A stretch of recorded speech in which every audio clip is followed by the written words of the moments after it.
कल मेरे ख्याल से एक थिंकर पूरे हुए थे, कौन से थे वो? अंबेडकर। उसके बाद शुरू किया हमने दीनदयाल उपाध्याय। हाँ, और दीनदयाल उपाध्याय का 2 मेजर पॉइंट्स हो गए थे, बाकी बचा था। ठीक है, चलिए शुरू किया जाए। ठीक है,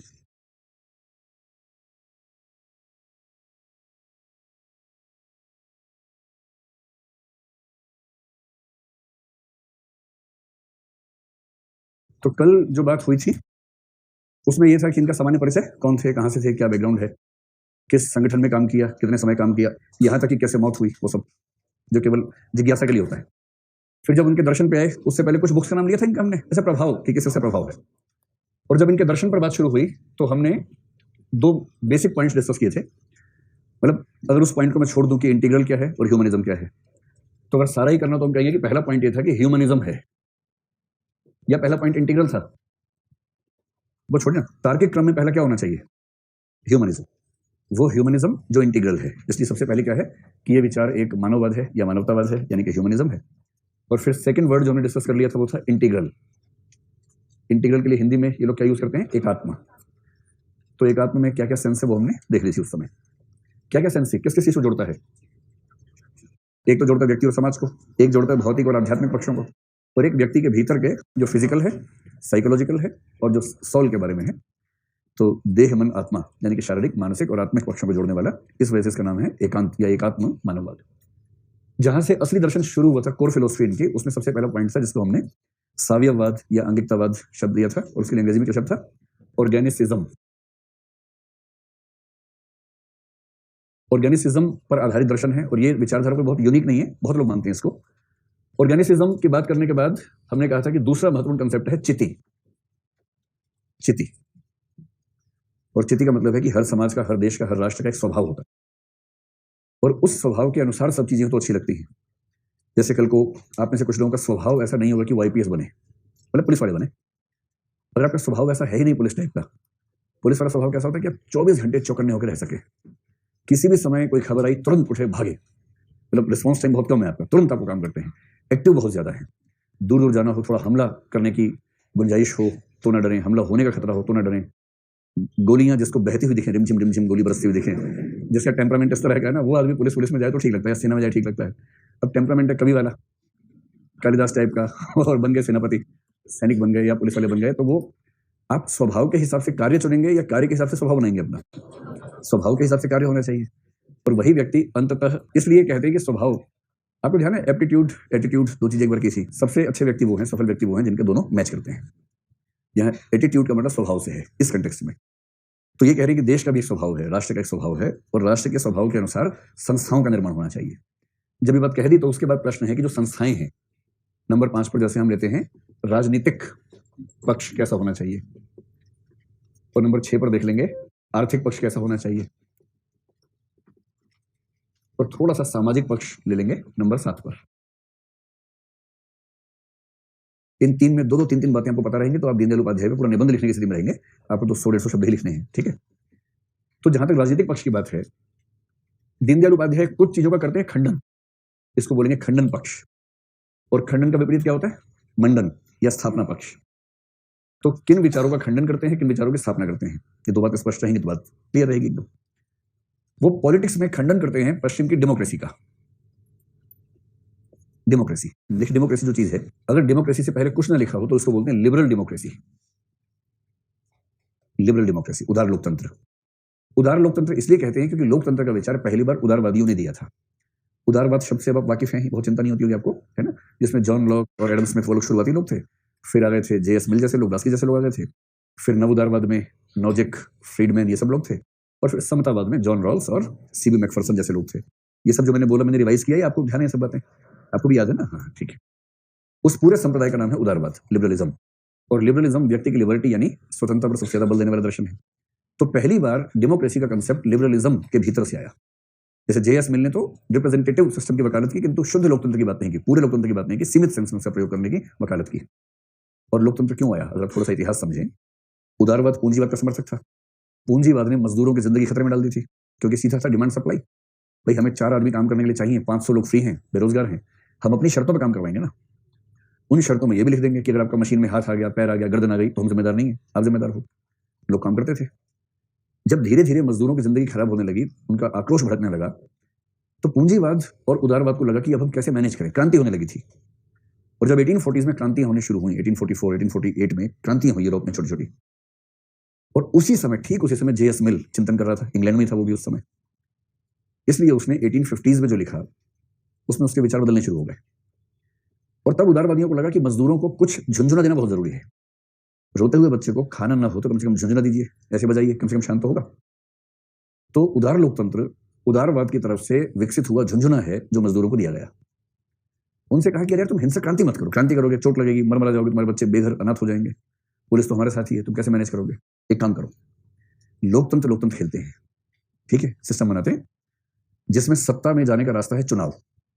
फिर संख्या तुम्हारे पास ज्यादा है, मजदूर ज्यादा है, मालिक तो कम ही लोग हैं, तुम अपनी पार्टी बनाओ, लिबर पार्टी बनाओ, सारे मजदूर मिलकर चुनाव प्रचार करना, इलेक्शन जीतना, इलेक्शन जीतने के बाद हाउस ऑफ कॉमन्स में जाके प्रस्ताव पारित करके जो चाहते हो कर लेना, क्या दिक्कत है?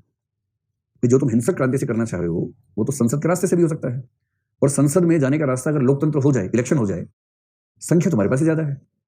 ये इतना सुंदर झुंझुना था, इतना रंग बिरंगा चटक झुंझुना था, बैटरी वाला, ऐसे हिलता था अपने आप, कि उस झुंझुने के मतलब आकर्षण में मजदूर खो गए। उनको लगा अरे यार कितना सिंपल है, इलेक्शन जीत जाएंगे।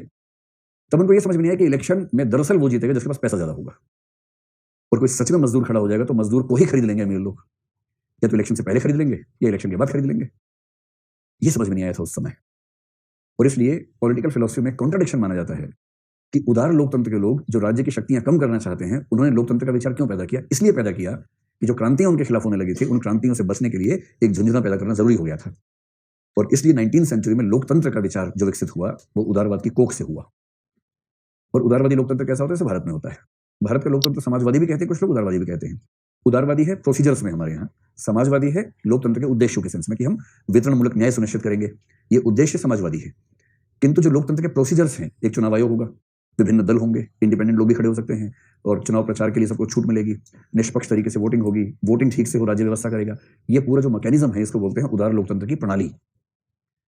अब दीनदयाल उपाध्याय को अच्छे से समझ में आ गया था कि लोकतंत्र बुरा विचार इसलिए है कि उदार लोकतंत्र में अंततः धन बल ही जीतेगा, जिसके पास धन होगा सत्ता उसी के हाथ में जाएगी। और इसलिए लोकतंत्र की बहुत सारी आलोचनाओं में से एक आलोचना यह है कि डेमोक्रेसी दरअसल धनतंत्र है। Liberal democracy is nothing but plutocracy. Plutocracy कहते हैं अंग्रेजी में, जिसका अनुवाद हिंदी में होता है धनतंत्र, धनिक तंत्र है। तो दीनदयाल जी ने कहा कि लोकतंत्र हमें पसंद नहीं है क्योंकि वो तो धनतंत्र होता है। और दूसरा उनका यह भी कहना था कि डेमोक्रेसी एक समय के बाद भीड़ तंत्र की तरह व्यवहार करती है। जब भीड़ पागल हो जाए, आवारा किस्म की हो जाए और वो वोट उस तरह से डालने लगे तो विवेकशील व्यवस्था उसको कहना बड़ा मुश्किल होता है। इसलिए प्लेटो ने लोकतंत्र का विरोध किया, कई लोगों ने विरोध किया, अल्लामा इकबाल ने विरोध किया। इकबाल ने कहा जमहूरियत वो तर्ज ए हुकूमत है जहां सिर गिना करते हैं, तौला नहीं करते। सिरों की काउंटिंग होती है, किस सिर के अंदर कितना वजन है ये काउंटिंग करते हैं, मेरिट नहीं, संख्या। तो दीनदयाल उपाध्याय को लोकतंत्र नापसंद है, एक बात तो ये स्पष्ट हो गई। फिर उस समय एक शब्द और चल पड़ा था जिसके लिए भारत के लोग बहुत उत्सुक हो गए थे, नेहरू जी बहुत उत्सुक थे, वो था सेकुलरिज्म। बीजेपी आरएसएस की विचारधारा के किसी बच्चे से भी पूछेंगे ना सेकुलरिज्म के बारे में, वो एक शब्द जरूर बोलेगा आपको कि छद्म धर्मनिरपेक्षता है, सूडो सेकुलरिज्म है। फिर आप उससे बोलो सूडो की स्पेलिंग बताओ, बोले ये नहीं बताऊंगा, लेकिन ये है सूडो, सूडो सेकुलरिज्म है। ये शब्द ऐसा मुहावरा है उस संप्रदाय के बीच में, बचपन से रटवा देते हैं बच्चों को कि ये जो छद्म है धर्मनिरपेक्षता, जो छद्म है छद्म। और उनको सारी आपत्ति आर्टिकल 30 से है संविधान में, क्योंकि आर्टिकल 30 माइनॉरिटीज को कुछ विशेष अधिकार प्रदान करता है। उनको पता नहीं है कि और कुछ आर्टिकल्स में भी 15(5) में भी है, वरना उसको भी काउंट कर लेंगे, तो 30 के बेस पे करते हैं कि आर्टिकल 30 भारत में अल्पसंख्यकों को एक विशेष सुविधा प्रदान करता है। और वो कहते हैं कि छद्म धर्मनिरपेक्षता है, अगर सच में धर्मनिरपेक्ष हो सबको बराबर करो, ये कहेगी धर्मनिरपेक्षता है। तो सेकुलरिज्म को लेकर इस विचार के वाहक थे दीनदयाल उपाध्याय कि ये एक गलत विचार है। क्यों गलत विचार है?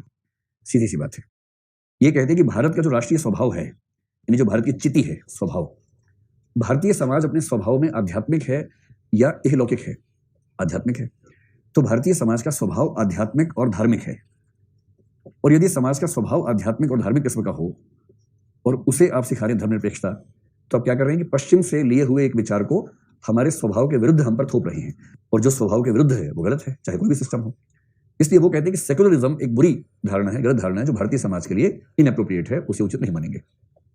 तो लोगों ने कहा अच्छा ये तो बताओ कि आप मानते क्या है, कि पॉलिटिकल सिस्टम जो है, राजनीतिक व्यवस्था है, वो कैसी होनी चाहिए, उसमें क्या आपको अच्छा लगता है?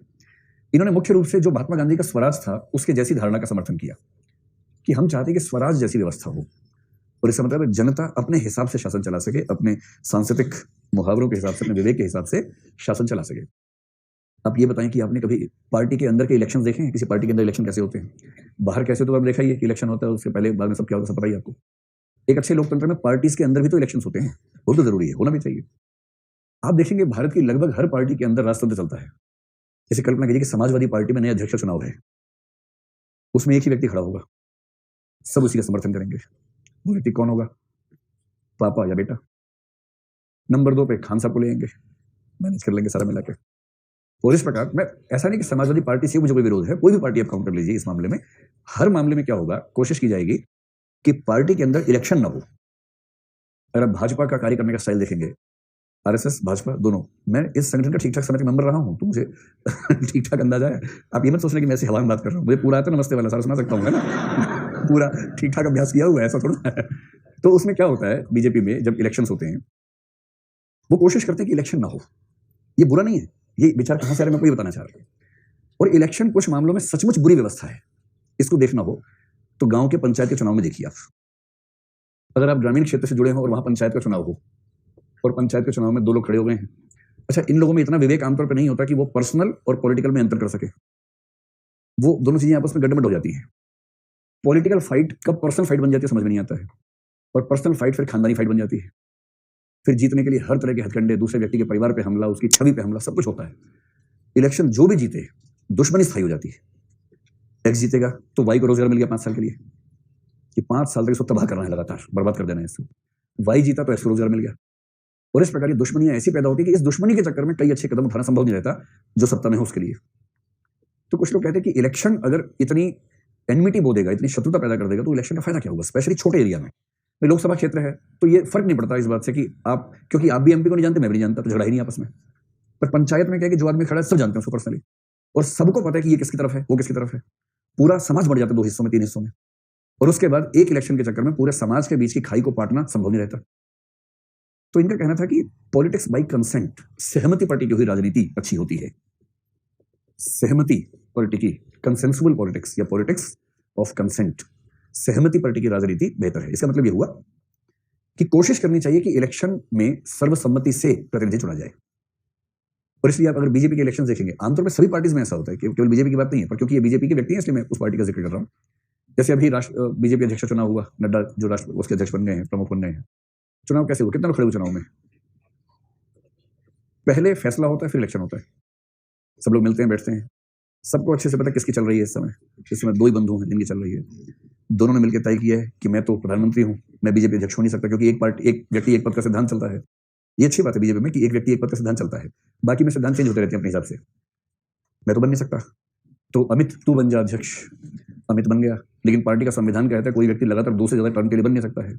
2 टर्म हो गई हैं, अब अमित भी नहीं रह सकता है। अब या तो पार्टी का संविधान संशोधन होगा उसमें, और पार्टी के संविधान में संशोधन किसी व्यक्ति विशेष के लिए हुआ तो ये बीजेपी का कांग्रेसीकरण हो जाएगा।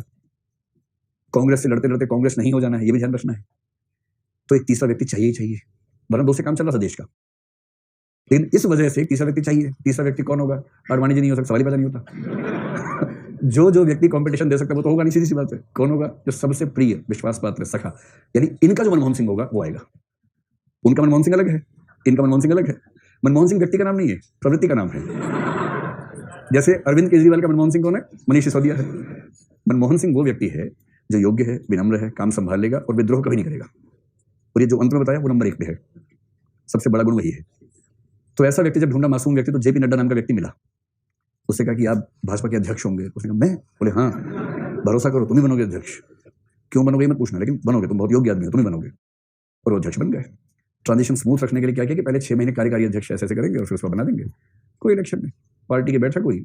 अमित जी बोले कि सोच रहे हैं कि नड्डा जी को अध्यक्ष बनाएं, क्या किसी का मत इसके खिलाफ है? ऐसे देखा, साथ में मोदी जी बैठे थे, उन्होंने भी देखा ऐसे, किसी का मत खिलाफ है? तो लोगों ने नहीं, कोई बात नहीं, सबसे बढ़िया, इससे अच्छा विकल्प हो ही नहीं सकता। फिर पूछा क्या कोई चुनाव लड़ना चाहेगा इनके खिलाफ? तो लोगों ने कहा हम होता ही है भाई, चुनाव लड़ना चाहेंगे, क्यों लड़ना चाहेंगे? और उसके बाद सर्वसम्मति से प्रस्ताव, पॉलिटिक्स बाय कंसेंट, है ना, उसके बाद सहमति से प्रस्ताव पारित हुआ कि पार्टी के सभी लोगों ने एक मत होकर, एक मत नहीं, एक मत, एक कविता बड़ी प्रसिद्ध, नेता ने जनता से कहा एक मत होना, एक मत होना। तो पूरी पार्टी ने एक मत होकर तय किया कि नड्डा जी अध्यक्ष बनेंगे और सबने अपनी तालियां बजाकर या मेजे थपथपाकर इस फैसले का सम्मान किया। ये होती है पॉलिटिक्स बाय कंसेंट। अब इलेक्शन होता, खून खराबा होता, उस चक्कर में पता लगा अमित शाह गुट से खड़े हुए हैं जेपी नड्डा और बाकी सारे गुटों की तरफ से एक आदमी खड़ा हो गया है, झगड़ा चल रहा है। कार्यकारिणी की बैठक से पहले 3 लोग मिल ही नहीं रहे, वो भजनपुर नाले के अंदर मिले बाद में। तो इससे बढ़िया क्या है, पॉलिटिक्स बाय कंसेंट। तो ये जो मुहावरा है, ये मुहावरा कहां से आया? दीनदयाल उपाध्याय जी के पास से है। तो पॉलिटिकल पक्ष में आप इन 2 बातों को ध्यान रख लीजिए, ठीक है। चलिए अब आइए आर्थिक पक्ष पर। आर्थिक पक्ष में भी ये कहते हैं मुझे कुछ चीजें बिल्कुल पसंद नहीं है। तो क्या क्या पसंद नहीं है, और फिर ये कि उन्हें क्या क्या पसंद है। मंडन पक्ष, देखो मंडन ठीक है ना, मुंडन और मंडन में अंतर है, वो ध्यान रहे हमेशा। खंडन मंडन तो विरोध और समर्थन। तो आर्थिक पक्ष में खंडन किसका करते हैं? एक तो करते हैं पूंजीवाद का, कि जो कैपिटलिज्म है वो हमें पसंद नहीं है। इससे मार्क्सवादी खुश हुए कि शायद हम पसंद आ जाए, तो बोले नहीं नहीं नहीं, तुम्हें पसंद नहीं हो। कम्युनिज्म भी पसंद नहीं है। नेहरू जी की जान में जाना है कि मैं तो सोशलिस्ट हूं, तो तीसरा खुल के बोले नेहरूवियन सोशलिज्म भी पसंद नहीं है, यानी जो सोशलिज्म नेहरू जी भारत में लाए हैं हमें वो भी पसंद नहीं है। तीनों ही नापसंद है। तो सवाल है कि आर्थिक पक्ष में क्या चाहते हैं, और उससे पहले है कि ये तीनों व्यवस्थाएं क्यों नापसंद है उनको। पूंजीवाद इसलिए नापसंद है, एक तो ये वितरण मूलक अन्याय पैदा करता है। वितरण में अन्याय का मतलब है कि कुछ व्यक्तियों के पास संसाधन ज्यादा इकट्ठे हो जाते हैं, बहुत सारे व्यक्तियों के पास संसाधन काफी कम होने लगते हैं, क्योंकि जैसे जैसे कंपटीशन बढ़ता है, कंपटीशन जितना बढ़ता है उसमें संसाधनों का वितरण उतना ही विषमतामूलक होना शुरू हो जाता है। एक तो इसलिए। दूसरा, कैपिटलिज्म क्या करता है, पूंजीवाद क्या करता है? पूंजीवाद हमारी इच्छाओं को भड़काता है, हमारे जो बेसिक इंस्टिंक्ट्स हैं उनको भड़काता है। तो इच्छाओं और वासनाओं को भड़काने वाला सिस्टम है, और यदि कोई सिस्टम वासनाओं को भड़काता रहे तो उसके बाद व्यक्ति में संवेदनशीलता बढ़ेगी या कम हो जाएगी? कम हो जाएगी। तो व्यक्ति अपने समाज से कटने लगता है, तो व्यक्ति का समाज से और संवेदनाओं से कटाव हो जाता है। यह बात ठीक भी है, क्योंकि पूंजीवाद जब वो बाजार के थ्रू इच्छाएं बढ़ाता है व्यक्तियों की, तो संवेदनाओं में सच में कमी आनी शुरू होती है। ये आलोचना एकदम मतलब दुरुस्त आलोचना है पूंजीवाद की। तो पूंजीवाद तो नहीं पसंद है, सीधी सी बात है। कम्युनिज्म इसलिए पसंद नहीं है क्योंकि उसमें व्यक्ति के व्यक्तिगत विवेक का मतलब नहीं है, नियंत्रण बहुत ज्यादा है। तो राज्य का नियंत्रण बहुत ज्यादा है, और दूसरा वो व्यक्ति के मूल स्वभाव के विपरीत है। व्यक्ति का मूल स्वभाव क्या है? थोड़ा सा क्रिएटिव होना, अपने हिसाब से सोचना, अपनी रुचि के अनुसार काम करना। किंतु साम्यवाद इतना नियंत्रण करता है व्यक्ति पर कि व्यक्ति का जो अपना व्यक्तित्व है वो पूरा का पूरा समाप्त हो जाता है। सीधी सी बात ध्यान रखनी है। इंटीग्रल ह्यूमनिज्म का मतलब क्या था? व्यक्ति और समाज का इंटीग्रेशन।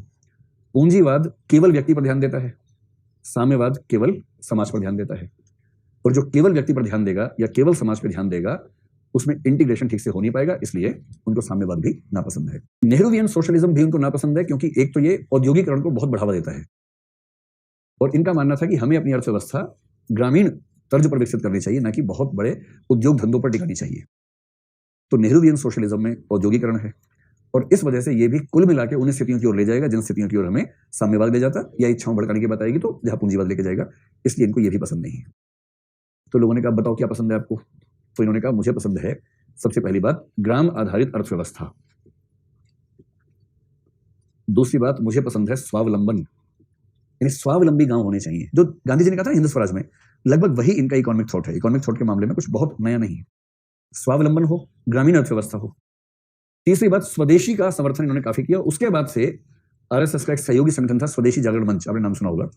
ये स्वदेशी जागरण मंच का विचार यही है कि दीनदयाल जी ने कहा कि हमें स्वदेशी पर ध्यान देना होगा, ताकि हमारे यहाँ जितने लोग हैं उन सबको रोजगार मिले और हमारी जरूरतें उससे पूरी हों। तो वही जो ग्रामीण अर्थव्यवस्था का विचार था, आप कह दीजिए कि हिंद स्वराज का प्रभाव इस विचार पर है, और इकोनॉमिक्स के मामले में इनके विचार लगभग महात्मा गांधी के विचारों से मिलते जुलते विचार हैं। यहां तक बस स्पष्ट हो गई आप लोगों को। चलिए, अगर कोई इनसे पूछे कि सामाजिक पक्ष पर आपकी राय क्या है, तो इन्होंने 2-3 बातें छोटी छोटी बताई, जिन्हें हम हल्का सा नोट करके अपना काम चला सकते। सामाजिक पक्ष में 2-3 बातें। सबसे पहली बात, चिति का ध्यान रखिएगा, और चिति का मतलब स्वभाव। तो हमें समाज के नियम भी समाज के स्वभाव के अनुसार बनाने चाहिए, और भारतीय समाज का जो स्वभाव है वो है धार्मिक और आध्यात्मिक। धार्मिक आध्यात्मिक स्वभाव है, तो हमें उसके हिसाब से ही चलना चाहिए। एक बात तो वही कहना चाह रहे हैं। 2 चीजों पर विशेष रूप से बात कही, उनमें से एक है जाति व्यवस्था। तो क्या लगता है, समर्थन किया होगा या विरोध किया होगा? विरोध। जाति व्यवस्था का विरोध किया और बताया कि ये तिथि बाह्य यानी कि आउटडेटेड सिस्टम है। आउटडेटेड का मतलब है कि किसी जमाने में ठीक रहा होगा सिस्टम, आज के जमाने में ये एकदम तिथि बाह्य है, आउटडेटेड है। क्यों विरोध किया? क्योंकि ये समाज में समरसता को पैदा नहीं करता, बल्कि समाज में तनाव पैदा करता है। सोशल टेंशंस, समाज में तनाव। ध्यान रखना है, एक अच्छा ऑर्गेनिज्म वो है जिसके सारे पार्ट्स ठीक से काम करें, और जब सारे पार्ट्स ठीक से काम करेंगे तो बनेगी समरसता। तो जो चीज सिस्टम को समरस बनाती है वो चीज अच्छी है, और जो चीज सिस्टम में तनाव पैदा करे वो चीज खराब है। सिंपल सी बात है। तो क्योंकि जाति व्यवस्था समाज में तनाव पैदा करती है, इसलिए उसे छोड़ने का वक्त आ गया है, छोड़ देना चाहिए। एक अंतिम बात है शिक्षा व्यवस्था को लेकर, और शिक्षा व्यवस्था में भी महात्मा गांधी के एक विचार का इन्होंने पुरजोर समर्थन किया, और वो है मातृभाषा में शिक्षा। अंग्रेजी का विरोध भी करते हैं। अंग्रेजी में शिक्षा नहीं होनी चाहिए। क्यों नहीं होनी चाहिए? क्योंकि अंग्रेजी में शिक्षा होने से क्या होता है, समाज में वर्ग भेद पैदा होता है, और जो वर्ग भेद पैदा होता है वो वर्ग भेद समाज में तनाव पैदा करता है। वो वर्ग भेद हमारे समाज या राष्ट्र रूपी शरीर या जीवन के लिए साधक ना होकर के बाधक है। तो अंग्रेजी शिक्षा का विरोध, क्योंकि अंग्रेजी का शिक्षण वर्गों में खाई पैदा करके समाज को कमजोर बनाता है। मातृभाषा में शिक्षा हो, उच्च स्तर तक शिक्षा हो, दुनिया के अधिकांश देशों में होती है, भारत में भी हो, ये उनका स्टैंड पॉइंट है। अब ये स्टैंड पॉइंट सब लोग कहते हैं ठीक है, पर कोई सरकार करती नहीं है। ऐसा है तो ठीक ही। और मजे की बात है कि दीनदयाल जी कह गए हैं, एकात्म मानववाद में लिखा हुआ है, और उस पार्टी की सरकार ऐसे प्रचंड बहुमत के साथ आई है कि 2 बच्चा नीति भी लागू होने वाली है, कश्मीर भी निपट चुका है, सब हो चुका है।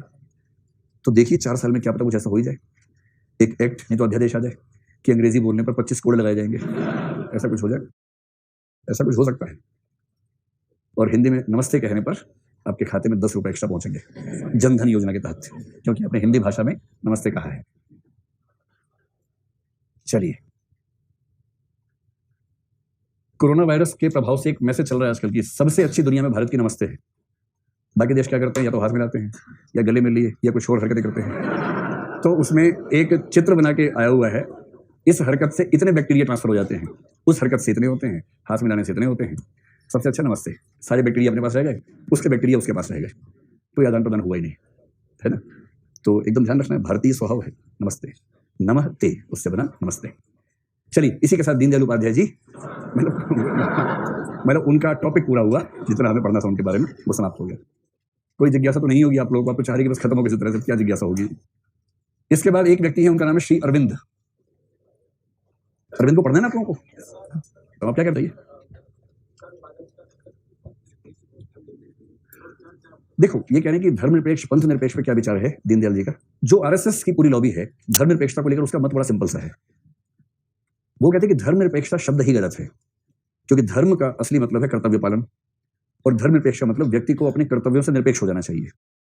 इससे धर्मनिरपेक्ष बेकार की बात है। पहली बात तो सही शब्द है पंथ निरपेक्ष, क्योंकि पंथ का मतलब है संप्रदाय। ठीक है, ये बात ठीक है एक सेंस में। दूसरे सेंस में आप कह सकते हैं कि एक शब्द का एक ही मतलब नहीं होता, भाषा में कई शब्द बहुअर्थी होते हैं। इसमें कौन सी खास बात है? जैसे अर्थी, विद्या अर्थी, विद्यार्थी विद्या हेतु कार्य करने वाला, है ना। लाभार्थी, जिसको लाभ हासिल होगा वो लाभार्थी है। ऐसे ही एक अर्थी और भी होती है ना। तो अगर आप मान लें कि धर्म शब्द के 2 मतलब हैं, और एक मतलब कर्तव्य पालन है, दूसरा मतलब मजहब है, तो आप कह सकते हैं कि धर्मनिरपेक्षता शब्द मजहब वाली सेंस में हम यूज करते हैं। अच्छा, कोई भी व्यक्ति अगर कहे कि मैं धर्मनिरपेक्ष हूं, क्या वो ये कहना चाह रहे कि मैं कर्तव्य से दूर रहता हूं? ये तो मूर्खता कोई नहीं करेगा, सीधी सी बात है। पर आरएसएस लॉबी का स्टैंड है कि नहीं, धर्म का मतलब कर्तव्य, इसलिए धर्मनिरपेक्षता शब्द खराब है, सही शब्द है पंथ निरपेक्षता। और फिर वो कहते हैं पंथ निरपेक्ष होने का मतलब क्या है। देखिए, बड़ी डिबेट है इस बारे में, बहुत डिबेट है। जैसे आजकल क्या चल रहा है, आजकल थोड़ा ज्यादा खुल के होने लगा है। पहले दूसरी तरह से खुल के हो रहा था, ऐसे नहीं हो रहा था। अभी क्या है कि हमने फ्रांस से कुछ हथियार खरीदे, कौन सा एयरक्राफ्ट, राफेल। हालांकि वो लोग उसको राफेल नहीं बोलते, वो राफा कुछ बोलते हैं, हम उसको राफेल बोलते हैं, है ना। तो राफेल के लिए गए, माननीय राजनाथ सिंह जी जो रक्षा मंत्री हैं वो गए वहां पर, और वहां जाके फ्रांस के लोग बड़े चकित भाव से देख रहे थे क्या कर रहा है हवाई जहाज के साथ। पूरा पूजा पाठ किया, तिलक लगाया राफेल को, सब कुछ करके लाए भारत में। ठीक है, डिबेट यहां पर यह है कि जिस देश के संविधान की व्याख्या करते हुए सुप्रीम कोर्ट कह चुका हो कि धर्मनिरपेक्षता संविधान का मूल ढांचा है, क्या उस देश के सरकारी कार्यक्रमों में ऐसे एक धर्म विशेष के पूजा पाठ की अनुमति होनी चाहिए या नहीं होनी चाहिए? सवाल ये है। नहीं, इसका उत्तर इतना आसान नहीं होनी चाहिए, इतना आसान नहीं है इसका उत्तर। मतलब ये उत्तर तो एक क्लासिक आंसर है, क्योंकि नेहरू के जमाने में जो पुस्तकें बनी, उन पुस्तकों को पढ़ पढ़ के लोग बोलते कि नहीं होना चाहिए, नहीं होना चाहिए। वो तो उन पुस्तकों का दबाव है, और ऐसी कई चीजें होती हैं। भाई, नरेंद्र मोदी भारत के प्रधानमंत्री हैं, उनके द्वारा विभिन्न राष्ट्राध्यक्षों को गीता की प्रति भेंट किया जाना, इससे भी सवाल उठा एक बार। अब ये सारे सवाल ऐसे हैं जिनका जवाब देना बड़ा मुश्किल काम है, क्योंकि उसके पहले भी हमारा राज्य अल्पसंख्यकों को भी और बाद में बहुसंख्यकों को भी धार्मिक यात्राओं के लिए फंड करता ही रहा है, सब्सिडी दे ही रहा है। तो धर्मनिरपेक्षता का, अब मैं धर्मनिरपेक्षता का मतलब मजहब के सेंस में कह रहा हूं, कर्तव्य पालन चला गया। तो पंथ निरपेक्षता या सेक्युलरिज्म का सही मतलब क्या है? इसके 2 अर्थ चलते हैं, एक है नेगेटिव, एक है पॉजिटिव। नेगेटिव का मतलब है कि राज्य कोई धार्मिक क्रिया न तो करेगा न किसी धार्मिक क्रिया में हिस्सा लेगा। इसका मतलब ये है कि भैया प्रधानमंत्री जय हैं, नारियल नहीं फूटेगा, नारियल फोड़ना हिंदू धर्म का मामला हो गया। कुछ ऐसी हरकत करो जो किसी धर्म की बात ना हो। अब भारत का आदमी विशेष रूप से हिंदू नारियल फोड़े बिना उसका मन नहीं मानता है, उपग्रह जाने वाला है, नारियल फोड़ते हैं तब भरोसा होता है कि सही जाएगा, वरना अगर नारियल नहीं फोड़ा और उपग्रह चला गया हिंद महासागर में या बंगाल की खाड़ी में तो लोग लंबे समय तक कहेंगे मैंने पहले ही कहा था नारियल फोड़ दो, नारियल नहीं फोड़ा इसलिए उपग्रह वहां चला गया। अभी अंधविश्वास है या चिति है, पता नहीं क्या है, जो भी है, ये भारत का स्वभाव तो बनी गया है। ऐसे में क्या करें? एक स्टैंड ये है कि अगर भारत की आबादी का 80% एक धर्म के लोग हैं, उनकी कुछ ऐसी चीजें जो बाकी धर्मों के खिलाफ नहीं है उनको धार्मिक नहीं सांस्कृतिक मान लिया जाए। धर्म और संस्कृति बहुत गड्ढे है ना आपस में। कुछ धार्मिक चीजें सांस्कृतिक भी हो सकती हैं, कुछ सांस्कृतिक धार्मिक भी हो सकती हैं, कुछ इस्लाम की चीजें ले लीजिए क्योंकि जैसे ही आप इन सबसे हटा के नए प्रतीक गढ़ेंगे वो किसी को समझ नहीं आएंगे। जो तिलक की समस्या हो रही थी आंदोलन के समय, अगर नारे लगाए धर्म वाले तो जोश पैदा होगा किंतु बिखराव हो जाएगा, और धर्म के नारे नहीं लगाए तो जोश पैदा नहीं होगा। ये समस्या उस समय भी थी। तो खैर सुप्रीम कोर्ट का स्टैंड इस पर यह है अब कि हम नकारात्मक नहीं सकारात्मक धर्मनिरपेक्षता का समर्थन करने वाले देश हैं। नेगेटिव सेकुलरिज्म का मतलब है कि राज्य सभी धर्मों से दूर रहेगा, और पॉजिटिव सेकुलरिज्म का मतलब जो सुप्रीम कोर्ट ने कहा अरुणा राय के मामले में यह फैसला आया था कि राज्य सभी धर्मों के नजदीक रहेगा, किसी धर्म विशेष के पक्ष में नहीं रहेगा। राज्य सभी धर्मों से नजदीक रहे, सभी का सम्मान करे, सभी की चीजों में पार्टिसिपेट करे, इसमें दिक्कत नहीं है। किसी पंथ विशेष का विशेष रूप से समर्थन करना यह पंथ निरपेक्षता के खिलाफ है। तो जो दीनदयाल उपाध्याय या उस अप्रोच के लोग हैं वो यही मतलब लेके चलते हैं कि भारतीय राज्य पंथ निरपेक्ष है, यानी राज्य धार्मिक कृत्यों में पार्टिसिपेट करेगा किंतु किसी धर्म विशेष को अलग से प्रमोट नहीं करेगा। ये सेंस उसके लेते हैं। तो ये भी कहते हैं कि संविधान का संशोधन जब भी ठीक से करेंगे ना, हटाई देंगे, उसमें से बात ही खत्म कर देंगे, क्योंकि वो धर्म निरपेक्षता शब्द से बड़े परेशान रहते हैं। संविधान में तो लिखा सेकुलर, उसका अनुवाद बहुत बाद में हुआ, और अनुवाद जिस समिति ने किया उस समिति के अध्यक्ष जो थे वो थे ब्रजकिशोर शर्मा जी, जिनकी किताब भी आती है, जिन्होंने डीडी बसु की किताब का अनुवाद भी किया। ब्रजकिशोर शर्मा बड़े पहुंचे हुए मतलब एक स्कॉलर हैं, और वो भारत सरकार के विधि मंत्रालय में एडिशनल सेक्रेटरी रैंक पे रहे। मैं मतलब उनसे मिला एक दो बार उस समय, और वो व्यक्ति उसी लॉबी से हैं जो दीनदयाल उपाध्याय वाली लॉबी है। जब अनुवाद हुआ तो अनुवाद उनके हाथों संपन्न हुआ, तो क्या अनुवाद करेंगे? पंथ निरपेक्ष। इसलिए भारतीय संविधान के प्रामाणिक अनुवाद में जो शब्द है वो धर्म निरपेक्ष नहीं है, पंथ निरपेक्ष। और उसकी वजह है कि जिन लोगों ने किया उनका उस अर्थ शब्द को लेकर जो अर्थ का बोध था वो वैसा बोध था। ठीक है, चलिए अब आइए श्री अरविंद पर। श्री अरविंद के बारे में थोड़ा सा पहले हम परिचय हासिल कर लें ताकि आपको आइडिया रहे कौन है, कहां से आया, पता तो रहे। ऐसी पढ़ाने लगे किसी के बारे में भी हमें तो थोड़ा सा आइडिया कौन है। फिर देखेंगे कि इन पर प्रभाव किस किस का है। फिर एक बार देख लेंगे इनकी पुस्तकें जिनका नाम बहुत चलता है वो कौन सी हैं, और अंत में देखेंगे इनका दर्शन क्या है। ठीक, परिचय यह है कि इनका असली नाम था अरविंदो घोष। यह सुनते ही आपको भारत का स्वाधीनता संग्राम याद आ गया होगा।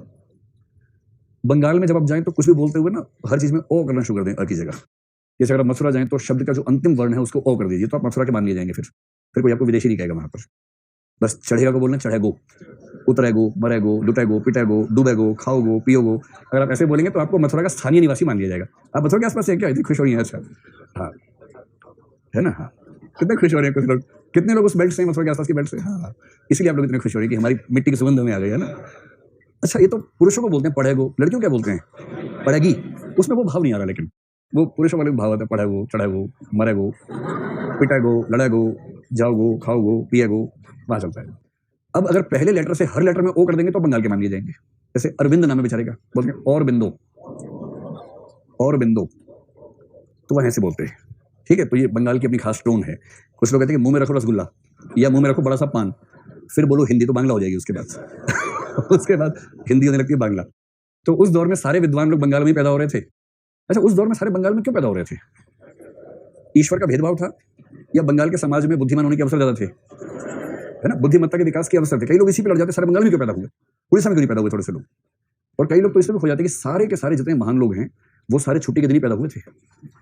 तो इसलिए कई बार हम समझ नहीं पाते कारण और कार्य में। कई बच्चे परेशानी, इसमें क्या खास बात थी? तो जैसे राम जी रामनवमी पे ही पैदा हुए, देखिए छुट्टी थी उस दिन पहले से। खैर, अरविंद का मूल नाम अरविंदो घोष है। कहां से थे? बंगाल से थे। बंगाल के एक बहुत ही रईस खानदान में इनका जन्म हुआ। 8 ही साल के हुए थे, इनको पढ़ने के लिए इंग्लैंड भेज दिया गया। अब 8 सालों को इंग्लैंड जाएगा तो बुद्धिमान हो ही जाएगा, वहां इतना मौका मिलता है पढ़ने लिखने का। कैम्ब्रिज से पढ़े। कैम्ब्रिज वगैरह विश्वविद्यालय को देख के ये फीलिंग आती है कि काश हम भी यहाँ पढ़े होते। और विशेष रूप से वो बच्चे जो ऐसे कॉलेज में पढ़े हैं जिस कॉलेज में जाके बस कॉलेज में जाते थे, टीचर नाम का प्राणी नहीं होता था, बस कॉलेज जाना है, कभी कभी तफरी करने के लिए जाना है, वहाँ बहुत सारे दोस्त होंगे, बहुत सारे जीजा भाभियाँ होंगी वहाँ पर, बस जाना है, पढ़ाई से कोई मतलब नहीं उसका। उसके बाद आप किसी बढ़िया विश्वविद्यालय में जाके 2 दिन गुजारे तो आपको समझ में आएगा कितना बड़ा गैप है एजुकेशन के कल्चर में। तो कैम्ब्रिज, ऑक्सफोर्ड तो दुनिया के बेस्ट इंस्टीट्यूशंस एक दौर में रही हैं, ये उसी दौर की बात है, ये वहाँ पढ़े, तो पढ़ते-पढ़ते बुद्धिमान व्यक्ति हो गए। उसके बाद फिर ये भारत वापस आए और इस बीच में आईसीएस का एग्जाम दिया, आईसीएस में पास हो गए। आईसीएस में पास होकर ये जो बड़ौदा राज्य था उसकी नौकरी में चले गए। तो वहाँ के आईएएस समझ लीजिए, बड़ौदा राज्य में, मतलब बड़ौदा काडर में आईएएस समझ लीजिए, ठीक है। और वहाँ 10 साल तक इन्होंने काम किया, तो कलेक्टर जैसी नौकरियां कुछ इन्होंने निभाई वहाँ पर।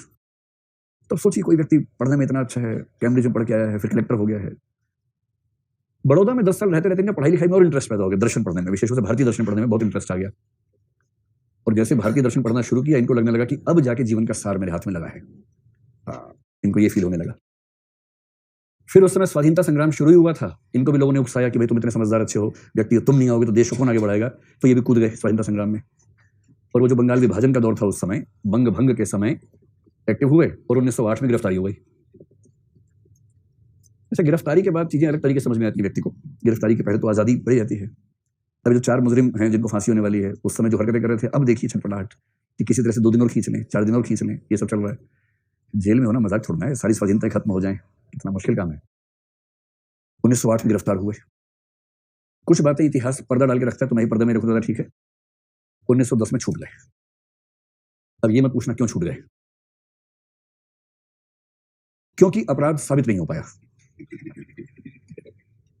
तो भारत में ना अपराधी ज्यादा कॉन्फिडेंस में रहता है न्याय व्यवस्था को। सारे अपराधी बोलते हैं मुझे न्याय व्यवस्था पूरा विश्वास है, मुझे पूरा विश्वास है कि यहां भी फेल होंगे ये लोग और मैं बच जाऊंगा। जब छोटे ओवैसी ने एक स्पीच दी, हेट स्पीच दी, कुछ साल पहले, आपने सुना ही होगा। तो उसके बड़े भाई ओवैसी जो हैं वो फिर भी लॉ की अच्छी पकड़ रखने वाला आदमी है। उसका एक इंटरव्यू हुआ यही आपकी अदालत में। तो एंकर ने पूछा रजत शर्मा ने कि आपके छोटे भाई ने ऐसा भाषण दिया, आपको खराब नहीं लगता है, कितना बड़ा देशद्रोह ये वो फलाने का ना। बोले मैं इस पर कुछ नहीं कहूंगा, मामला अदालत में है और मुझे देश की न्याय व्यवस्था पर पूरा विश्वास है। बोले क्या विश्वास है?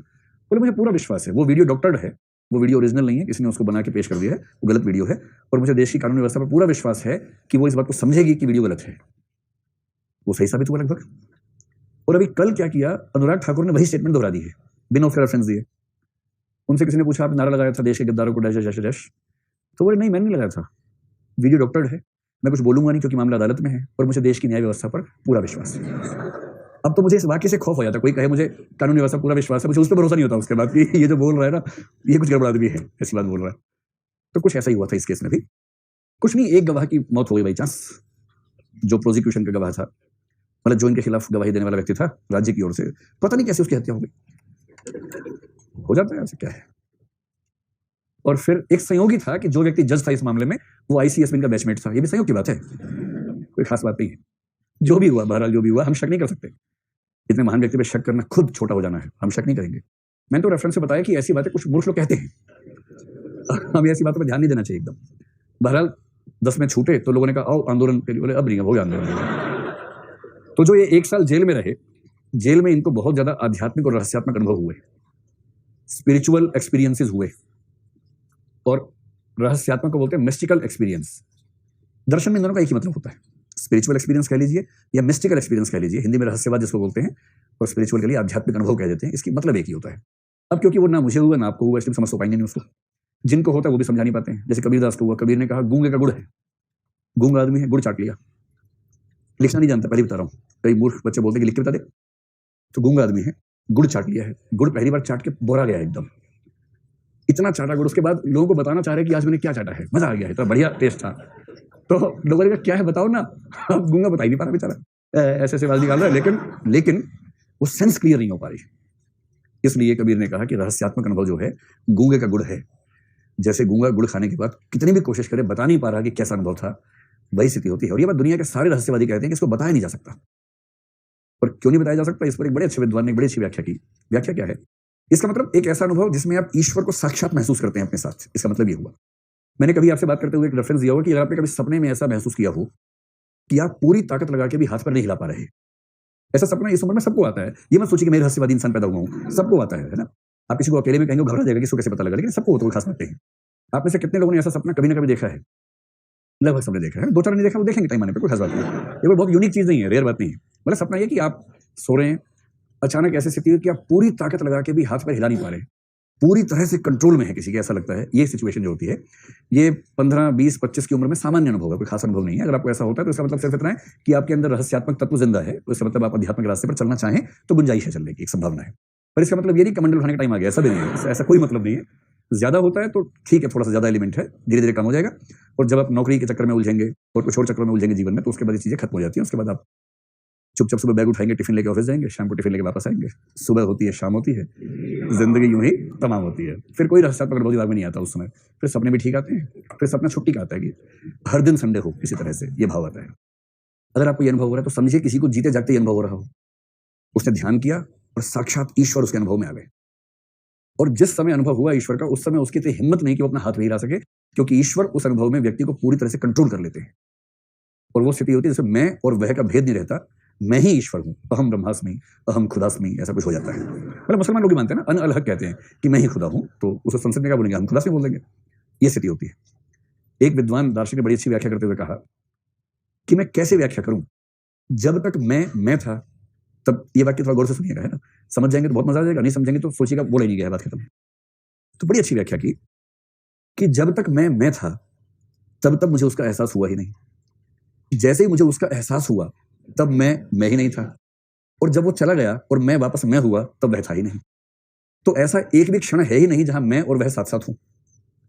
और जब एक भी क्षण ऐसा है ही नहीं कि मैं और वह साथ साथ हो, तो मैं वह के बारे में कैसे कहूं, इस जुबान से कहूं। समझ पा रहे हैं? लगभग इसी बात को कबीरदास ने कहा, जब मैं था तब हरि नहीं, अब हरि है मैं नहीं। यही थीम है। इस एक्सपीरियंस को बोलते हैं मिस्टिकल एक्सपीरियंस या रहस्यवाद या आध्यात्मिक अनुभव। अलग अलग समय में होता है लोगों को। गुरु नानक एक बार नदी में नहाने गए थे, 3 दिन के बाद लौटे तो अनुभव हो चुका था उनको, 3 दिन में हो गया था। और गौतम बुद्ध को 6 साल में हुआ, महावीर स्वामी को 12 साल में जाके, 12 साल तपस्या की तब जाके वो अनुभव हुआ।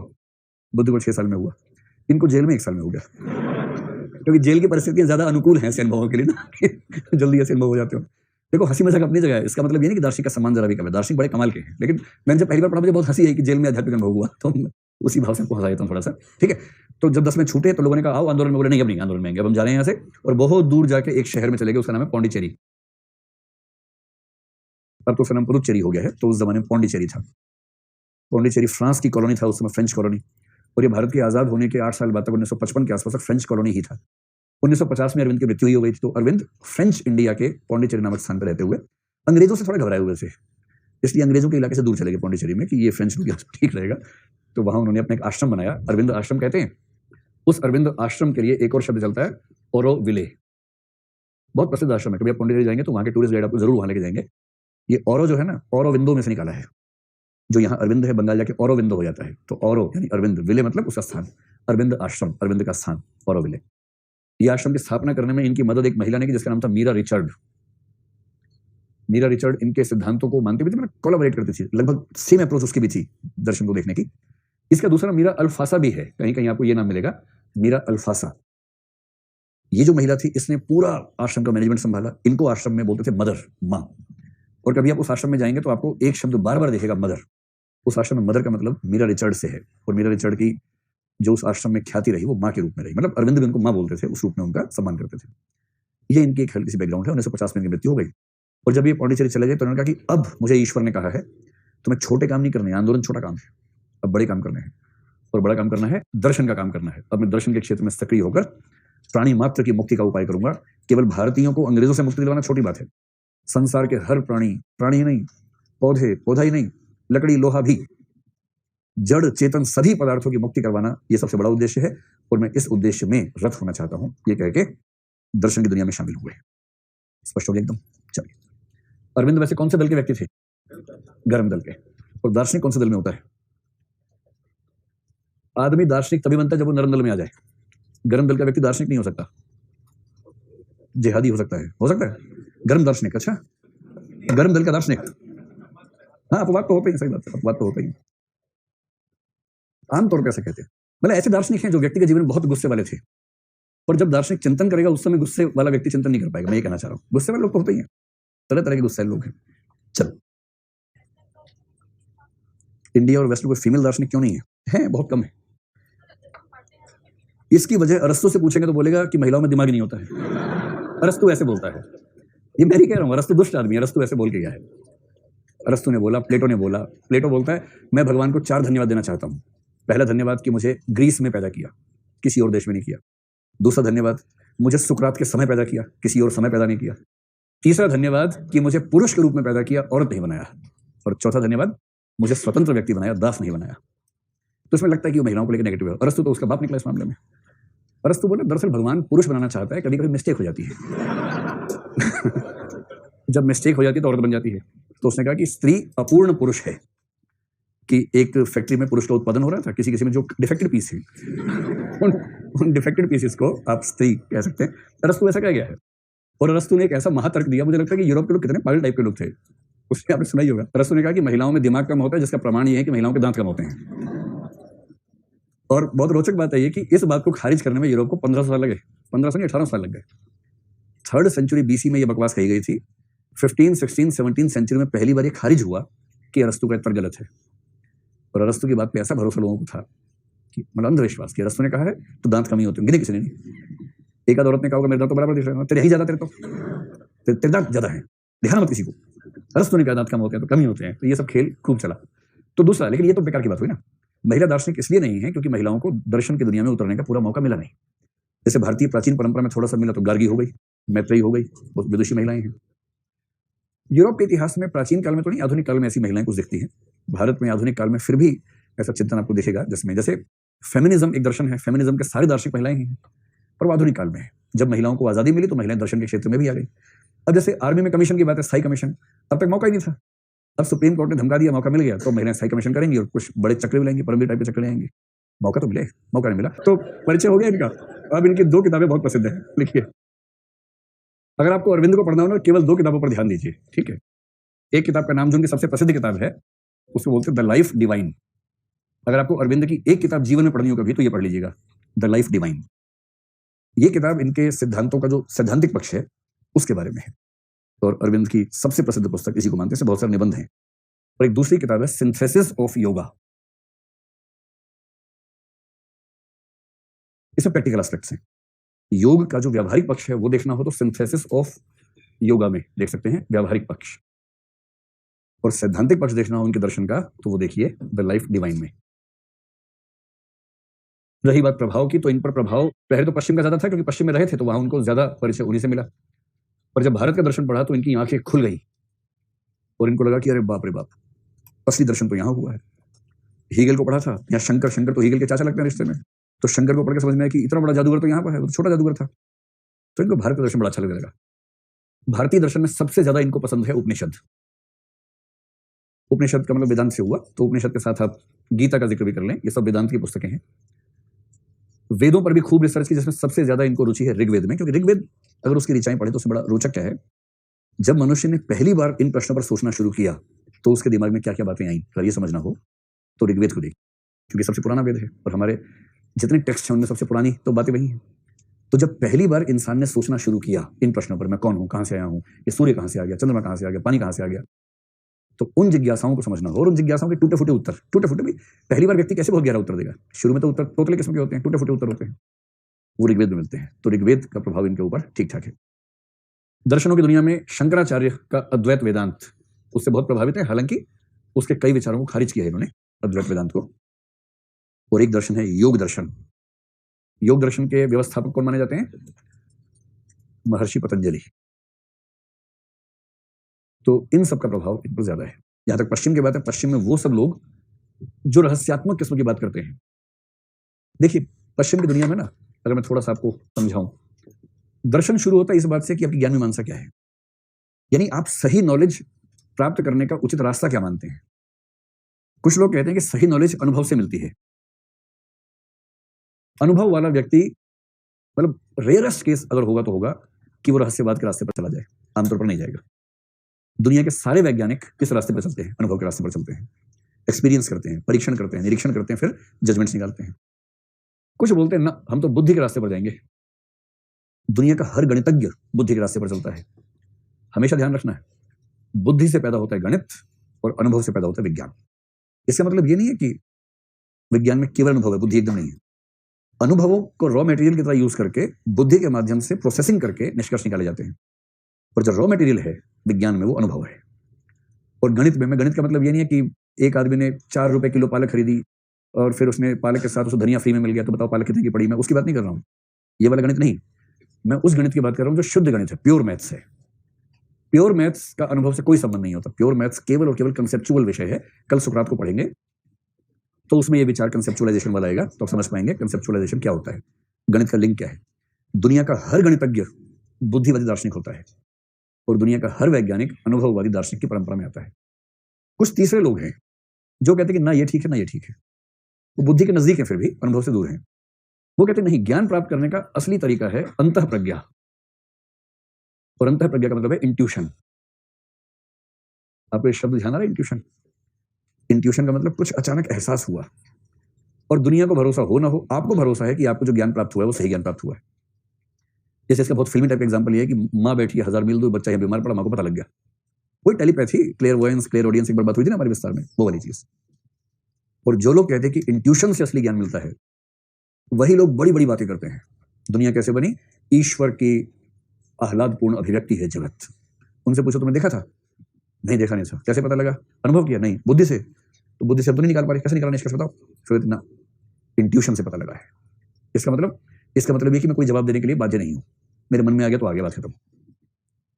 तो रामानुज जैसे जो जादूगर हैं ऐसी व्याख्या कर गए हैं, तो राधा कृष्ण को कहना पड़ा। मैंने बताया सबको, रामानुज ब्रह्म द्वारा जगत निर्माण की व्याख्या ऐसे करते हैं मानो ब्रह्म ने जगत निर्माण के समय उनको अपना एडवाइजर बनाया था कि कैसे बनाऊं जगत, यार समझ नहीं आ रहा, बताओ ना। इन्होंने फार्मूला दिया, ऐसे बनाओ अब जगत, फिर वैसे जगत बनाया। शुद्ध लफाजी। इन गप इतनी महिमामय गप होती है, उस गप को सुन के आदमी फिसल जाता है कि बाप रे बाप कितनी महान गप है। मैं रामानुजम की बात नहीं कर रहा हूं, मैं रामानुज की बात कर रहा हूं। ये दो अलग व्यक्ति हैं, ये दो अलग अलग व्यक्ति हैं, अलग अलग दौर के व्यक्ति हैं। मुझे ऐसे कंफ्यूज मत करो मुझे। मैं रामानुजाचार्य की बात कर रहा हूँ, आचार्य रामानुज, विशिष्टाद्वैत। हाँ, नहीं तो मैथमेटिक्स में जो प्योर मैथमेटिक्स का भी चरम स्तर है वो इंट्यूशन पे टिका होता है। अगर आपने अपने स्कूल के जीवन में मैथमेटिक्स ठीक से पढ़ा हो तो आपको एक शब्द ध्यान आएगा, थ्योरम्स तो किए होंगे आपने, प्रमेय बोलते थे उसको, है ना। उस प्रमेय को सॉल्व करते समय एक शब्द आता था स्वयं सिद्धि, एक्सियोम, सुना है? ये जो मैथमेटिक्स टिका है एक्सियोम्स पे, स्वयं सिद्धियों पे। ये स्वयं सिद्धियां कहां से आती हैं? इसका उत्तर है इंट्यूशन। बाकी प्रमेय बुद्धि से सॉल्व हो जाती है, पर प्रमेय जिस स्वयं सिद्धि पे टिकी है, एक्सियोम पे टिकी है, उस एक्सियोम का एक ही सोर्स माना गया है मैथमेटिक्स में, और वो है इंट्यूशन। इसलिए कुछ लोग कहते हैं कि मैथमेटिक्स में जो लोग बहुत ऊंचे स्तर पे जाते हैं वो इंट्यूशन को बहुत महत्व देने लगते हैं। इसका सिंपल मतलब ये हुआ सामान्य भाषा में, जैसे अगर आप ये सुपर 30 फिल्म देखेंगे, उसमें भी एक, मैंने कुछ सिंपल देखी, उसमें एक सीन है कि कोई जटिल समस्या है, वो व्यक्ति सोया हुआ है, सोते सोते अचानक उसे सोल्यूशन समझ में आ गया, अचानक उठा और सोल्यूशन कर दिया। ये जो ज्ञान पैदा होता है ये इंट्यूटिव किस्म का ज्ञान है कि कोई सोर्स नहीं है, अचानक आ गया। तो जब ऐसे नॉलेज पे टिका हो कोई सिस्टम ऑफ नॉलेज, उसको बोलते हैं इंट्यूशन। ये मैं रामायण को क्यों बता रहा हूँ? क्योंकि ये जो व्यक्ति है ये इंट्यूशन पे बहुत ध्यान देने वाले व्यक्ति हैं, इसलिए बता रहा हूँ। ना बुद्धिवादी हैं, ना अनुभववादी हैं, ये अंतः प्रज्ञावादी हैं। और अंतः प्रज्ञा वाले व्यक्तियों में पश्चिम में जिस व्यक्ति का नाम खूब चलता है वो है बर्गसा। पश्चिम का सबसे बड़ा रहस्यवादी या रहस्यवादियों के पक्ष में तर्क देने वाला सबसे बड़ा विचारक है बर्गसा। थोड़ा पीछे जाएंगे तो किसी ना किसी मात्रा में प्लेटो भी अंतः प्रज्ञा की बात करता है, खूब मतलब विस्तार में करता है, हल्की हल्की बात नहीं करता है। तो आप कह सकते हैं कि पश्चिम के जिन विचारकों का प्रभाव है उनमें प्लेटो, प्लॉटिनस, बर्गसा। प्लॉटिनस पश्चिम की दुनिया का पहला रहस्यवादी है, स्पष्ट रहस्यवादी। कुछ लोग मानते हैं कि भारत का असर उसके ऊपर है क्योंकि सिकंदर तो यहाँ ही चुका था। प्लेटो के लगभग 500-600 साल के बाद प्लॉटिनस हुआ, और प्लेटो के विद्यार्थी अरस्तु, उसका विद्यार्थी सिकंदर जो भारत आया था। और ऐसा माना जाता है कि भारत से बहुत कुछ साथ में ले गया, दर्शन भी ले गया था, और वहां जाके बताया होगा ऐसी ऐसी बातें, लोग पगला गए होंगे, बाप रे बाप, ऐसे बोलते हैं वो लोग, हम ब्रह्मा से बोलते हैं, बाप रे बाप क्या बात है, गजब। और फिर कुछ लोगों ने उस चिंतन पे सोचना शुरू किया, और करते करते 400-500 साल बाद पहला रहस्यवादी हुआ। मतलब प्लेटो भी रहस्यवादी है, पर प्लॉटिनस में स्पष्ट रहस्यवाद है। और सूफियों का रहस्यवाद जिस पे टिका है वो प्लॉटिनस है। प्लॉटिनस का रहस्यवाद पहुंचा अरब कंट्रीज में, वो रहस्यवादी हो गए, अन अल हक और अहम खुदास्मी, उस तरह की बात करने लगे, मैं ही खुद हूं। इसलिए कुछ लोग कहते हैं कि सूफियों का रहस्यवाद, भारत का रहस्यवाद वाया यूरोप पहुंचा है अरब में, बरास्ता यूरोप पहुंचा है, लेकिन है तो वही। और ये विचार कि मैं और ईश्वर एक ही हैं, ये विचार दुनिया के इतिहास में पहली बार भारत में ही आया है। मतलब इसलिए मैं कह रहा हूँ, भारत में जब आ गया था बाकी लोग तो लिखना पढ़ना सीख भी नहीं पाए थे उस समय तक। यहाँ के लोग तो ऋषि मुनि तब तक कितना ज्ञान ला चुके थे। बाहर तो यूरोप का पहला फिलोसफर 6th सेंचुरी बीसी में हुआ है, और भारत में 6ठी सेंचुरी में महावीर और बुद्ध हो रहे थे। और महावीर और बुद्ध कई 100 साल के उपनिषद और वैदिक दर्शन का विरोध कर रहे थे। आप समझ सकते हैं कि भारतीय दर्शन उम्र में सबसे ज्यादा है, कम से कम। अभी अच्छा है कि बुरा मुझे नहीं पता। जैसे दो बूढ़े लड़ रहे हैं कि मैं 80 साल का हूं, मैं 108 साल का हूं, पता। तो 108 साल का होना बड़ी बात है, पर अच्छी बात है नहीं, पता नहीं कि हम सबसे पुराने हैं। इसमें कोई खास बात पता नहीं है नहीं। कुछ लोग कहते हैं कि हम बरगद हैं, सबसे बड़ी बात है, सबसे पुराने हम ही हैं। सबसे पुराने होने में ये खतरा भी होता है कि आप नए से सबसे दूर हो गए हैं, ये भी खतरा होता है, लेकिन जो भी हो। इसके अलावा ये तीनों एक परंपरा के लोग हैं। अगर आपको एक दो नाम और बताने हो, एक हीगल पश्चिम का जादूगर हुआ है, शंकराचार्य जैसा। कई लोगों ने कहा है कि हीगल का दर्शन लगता है अरविंद के फिर से उतर के सामने आ गया हो।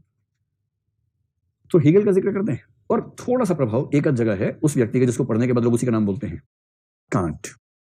कांट पढ़ने के बाद लोग क्या आपको समझ में आ गया? समय बोला कांट, नो आई कांट। तो ठीक वैसा कांट का हल्का सा प्रभाव है। कांट को आपके सामने आना ही होगा, और वो कांट आपको समझा के ही जाएगा कि मैं क्या कहना चाह रहा हूं। जर्मन लोग तो नहीं समझ पाए, आप समझ जाओ कम से कम। चलिए अब आइए श्री अरविंद का दर्शन क्या है।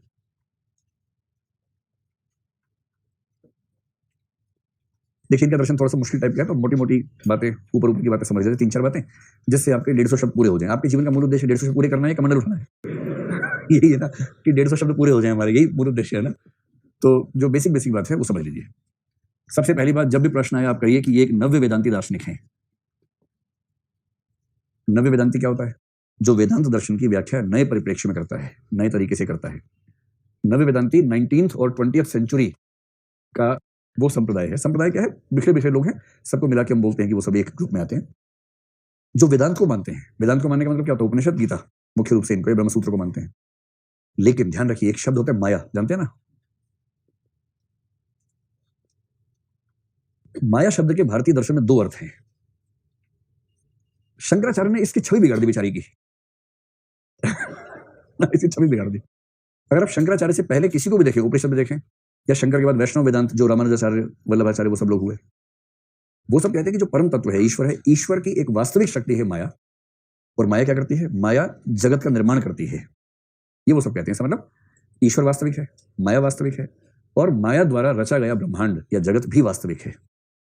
तो माया क्या है? एक वास्तविक शक्ति जो वास्तविक जगत का निर्माण करती है। शंकर ने कहीं से सोच लिया था कि मैं साबित करूंगा जगत है ही नहीं, ये कम से कम सत्य नहीं है, मिथ्या है। और मिथ्या कैसे होता है मैं आपको 2 बार एग्जांपल देकर समझा चुका हूं। जिस समय आप सपना देख रहे होते हैं उस समय ऐसी की तैसी एकदम रियल टाइप की होती है।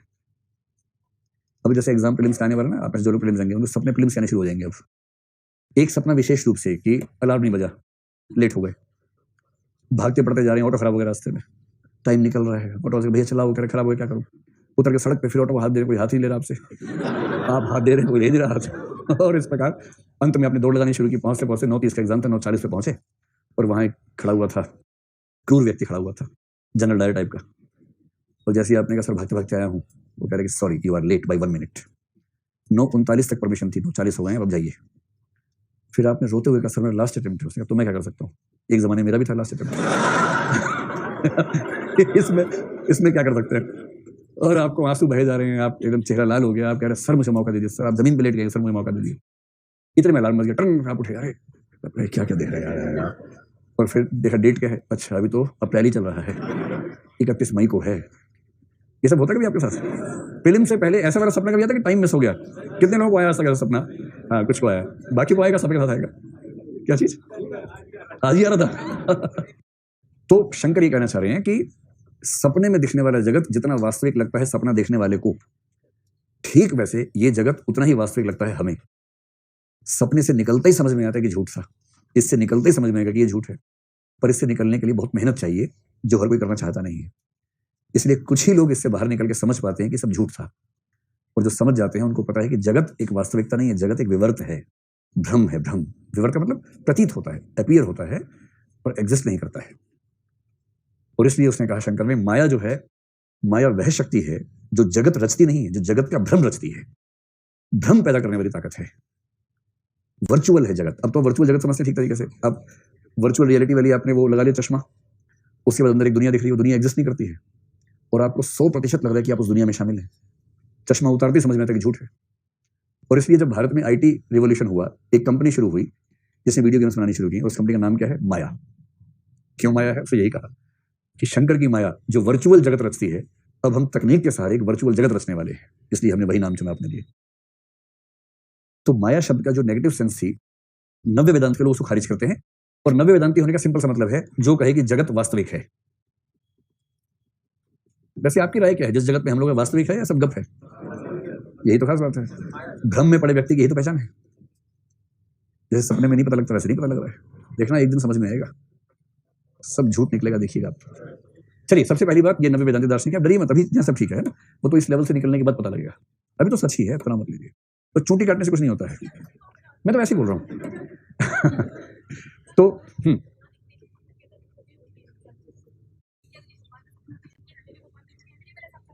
इनका प्रश्न है कि हम सपना देखते हैं, सपने में हम भी तो होते हैं। इस समय लीजिए, भगवान का सपने से भगवान भी तो होने चाहिए हर जगह। तो भगवान अपने सपने में सब कुछ देख रहे हैं, भगवान अपने सपने में खुद भी हैं, पर भगवान के सपने में हम भगवान को नहीं देख पा रहे, इसमें क्या दिक्कत है? जैसे मैं अपने सपने में एक ऐसी पोजीशन में हूं कि मैं दूसरों को देख पा रहा हूं, वो मुझे नहीं देख पा रहे, इसमें कहां कोई समस्या है? बहुत बड़ी गप है दर्शन, इस चक्कर मत पड़िए, चुपचाप 150 शब्दों के नोट्स बनाइए और आंसर लिखिए। इस चक्कर में जो पढ़ा घर भर गया उसका। पहली बात यह है नवे वेदांती। दूसरी बात, इनके दर्शन की मूल बात यह है कि ईश्वर, जिसको बोलते हैं परम रियलिटी है, परम सत्ता है, वास्तविक सत्ता है, और ईश्वर की आह्लादपूर्ण अभिव्यक्ति है जगत।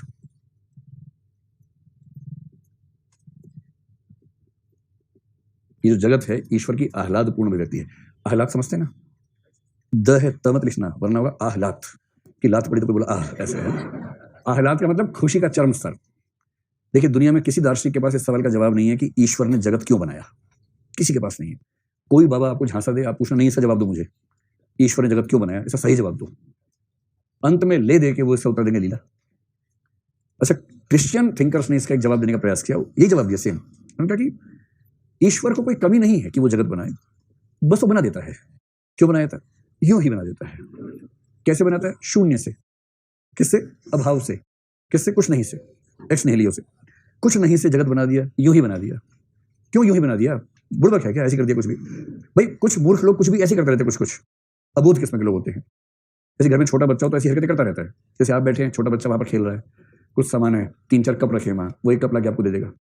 आप सिर नहीं भिड़ाना चाह रहे, रख लेंगे अपने पास, फिर जाएगा दूसरा लेके आएगा, आपको देगा, फिर गया तीसरा, फिर चौथा, आप रखते जा रहे प्यार से, आप पंगा मोड़ने के मूड में नहीं है। उसके बाद जाके वापस मांगेगा, वापस दो, फिर एक रख के आएगा, दूसरा रख के आएगा, तीसरा, चौथा, आप कह चलो बला टली, फिर शुरू कर दिया। अब आप उससे पूछेंगे भाई तुम ये क्यों कर रहे हो? अभी वो जवाब देने की हालत में नहीं है, पर इसका जवाब है क्या कि वो इतना खुश है कि उसको कुछ करना ही करना है, इस समय कुछ करना है, वो समझ नहीं आ रहा क्या करना है। तो ईसाई लोग बोलते हैं कि जरूरत नहीं है, पर ईश्वर बहुत खुश होता है, खुशी के अतिरेक में जगत हो जाता है उससे। क्या बात है? खुशी के अतिरेक में जगत हो जाता है। कुछ कुछ यही बात ये कह रहे हैं कि ईश्वर आह्लाद से भरा हुआ है और बहुत खुश होकर उसने जगत बना दिया। कैसे बनाया? जगत बनाने की जो क्रिया है इसको बोलते हैं लीला। ईश्वर की आह्लादपूर्ण लीला है जगत। ठीक है, ये बेसिक सी बात 2 लाइन ले लीजिएगा। फिर जगत में करना क्या है देखिए।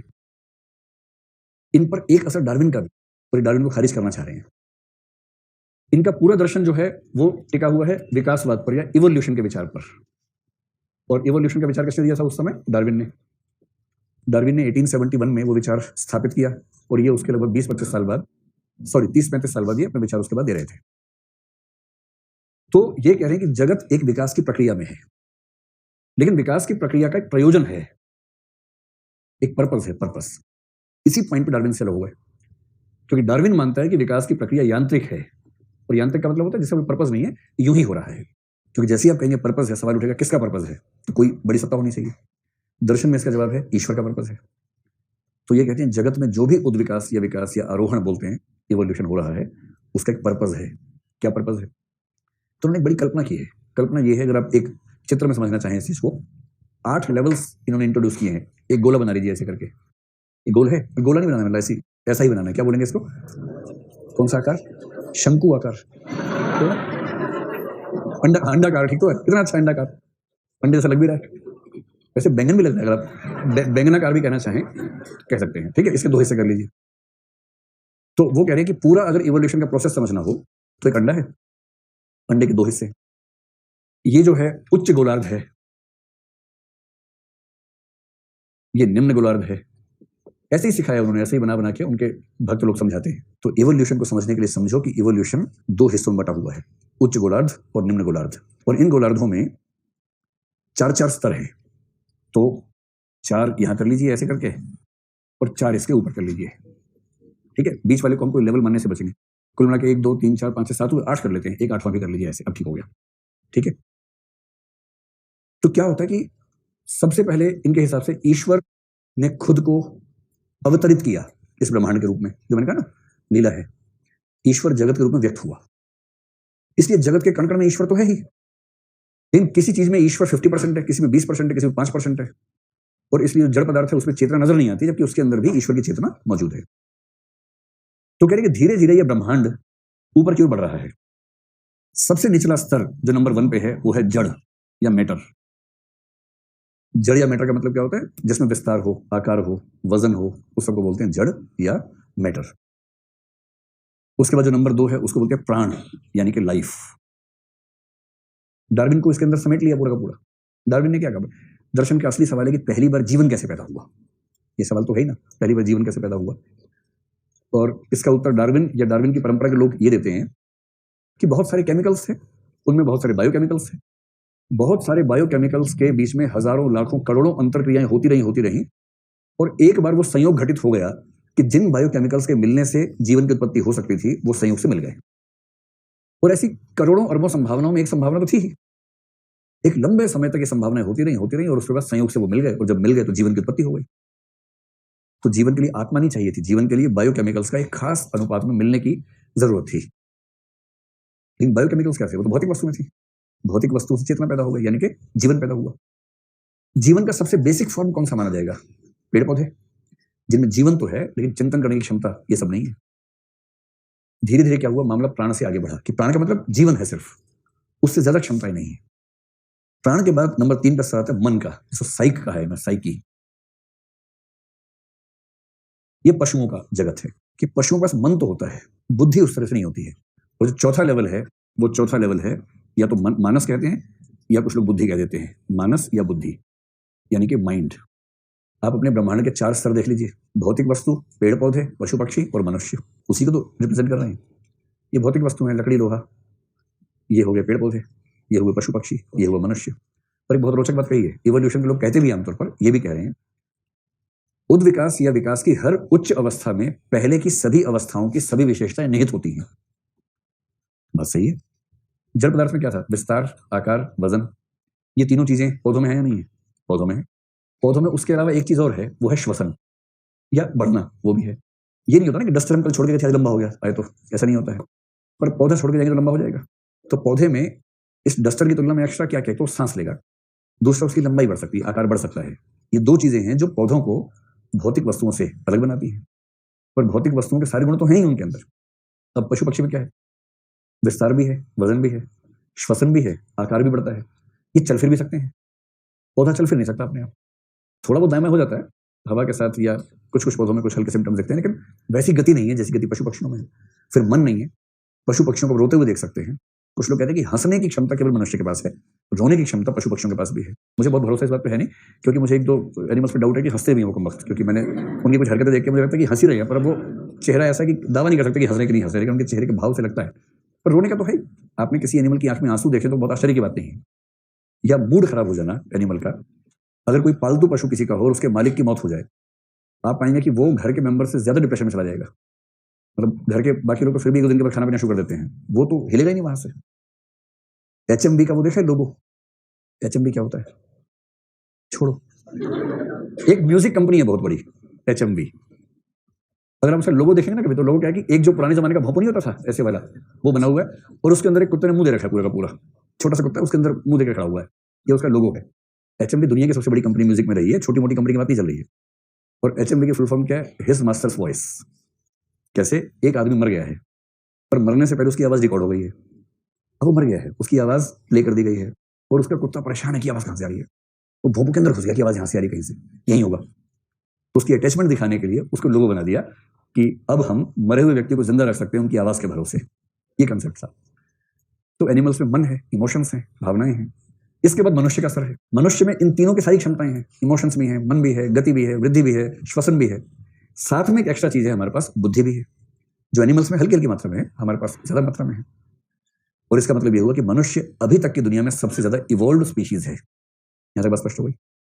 ये जो हिस्सा है ये निम्न गोलार्ध है, जो अब तक का इवोल्यूशन पूरा हो चुका है, ये वो है।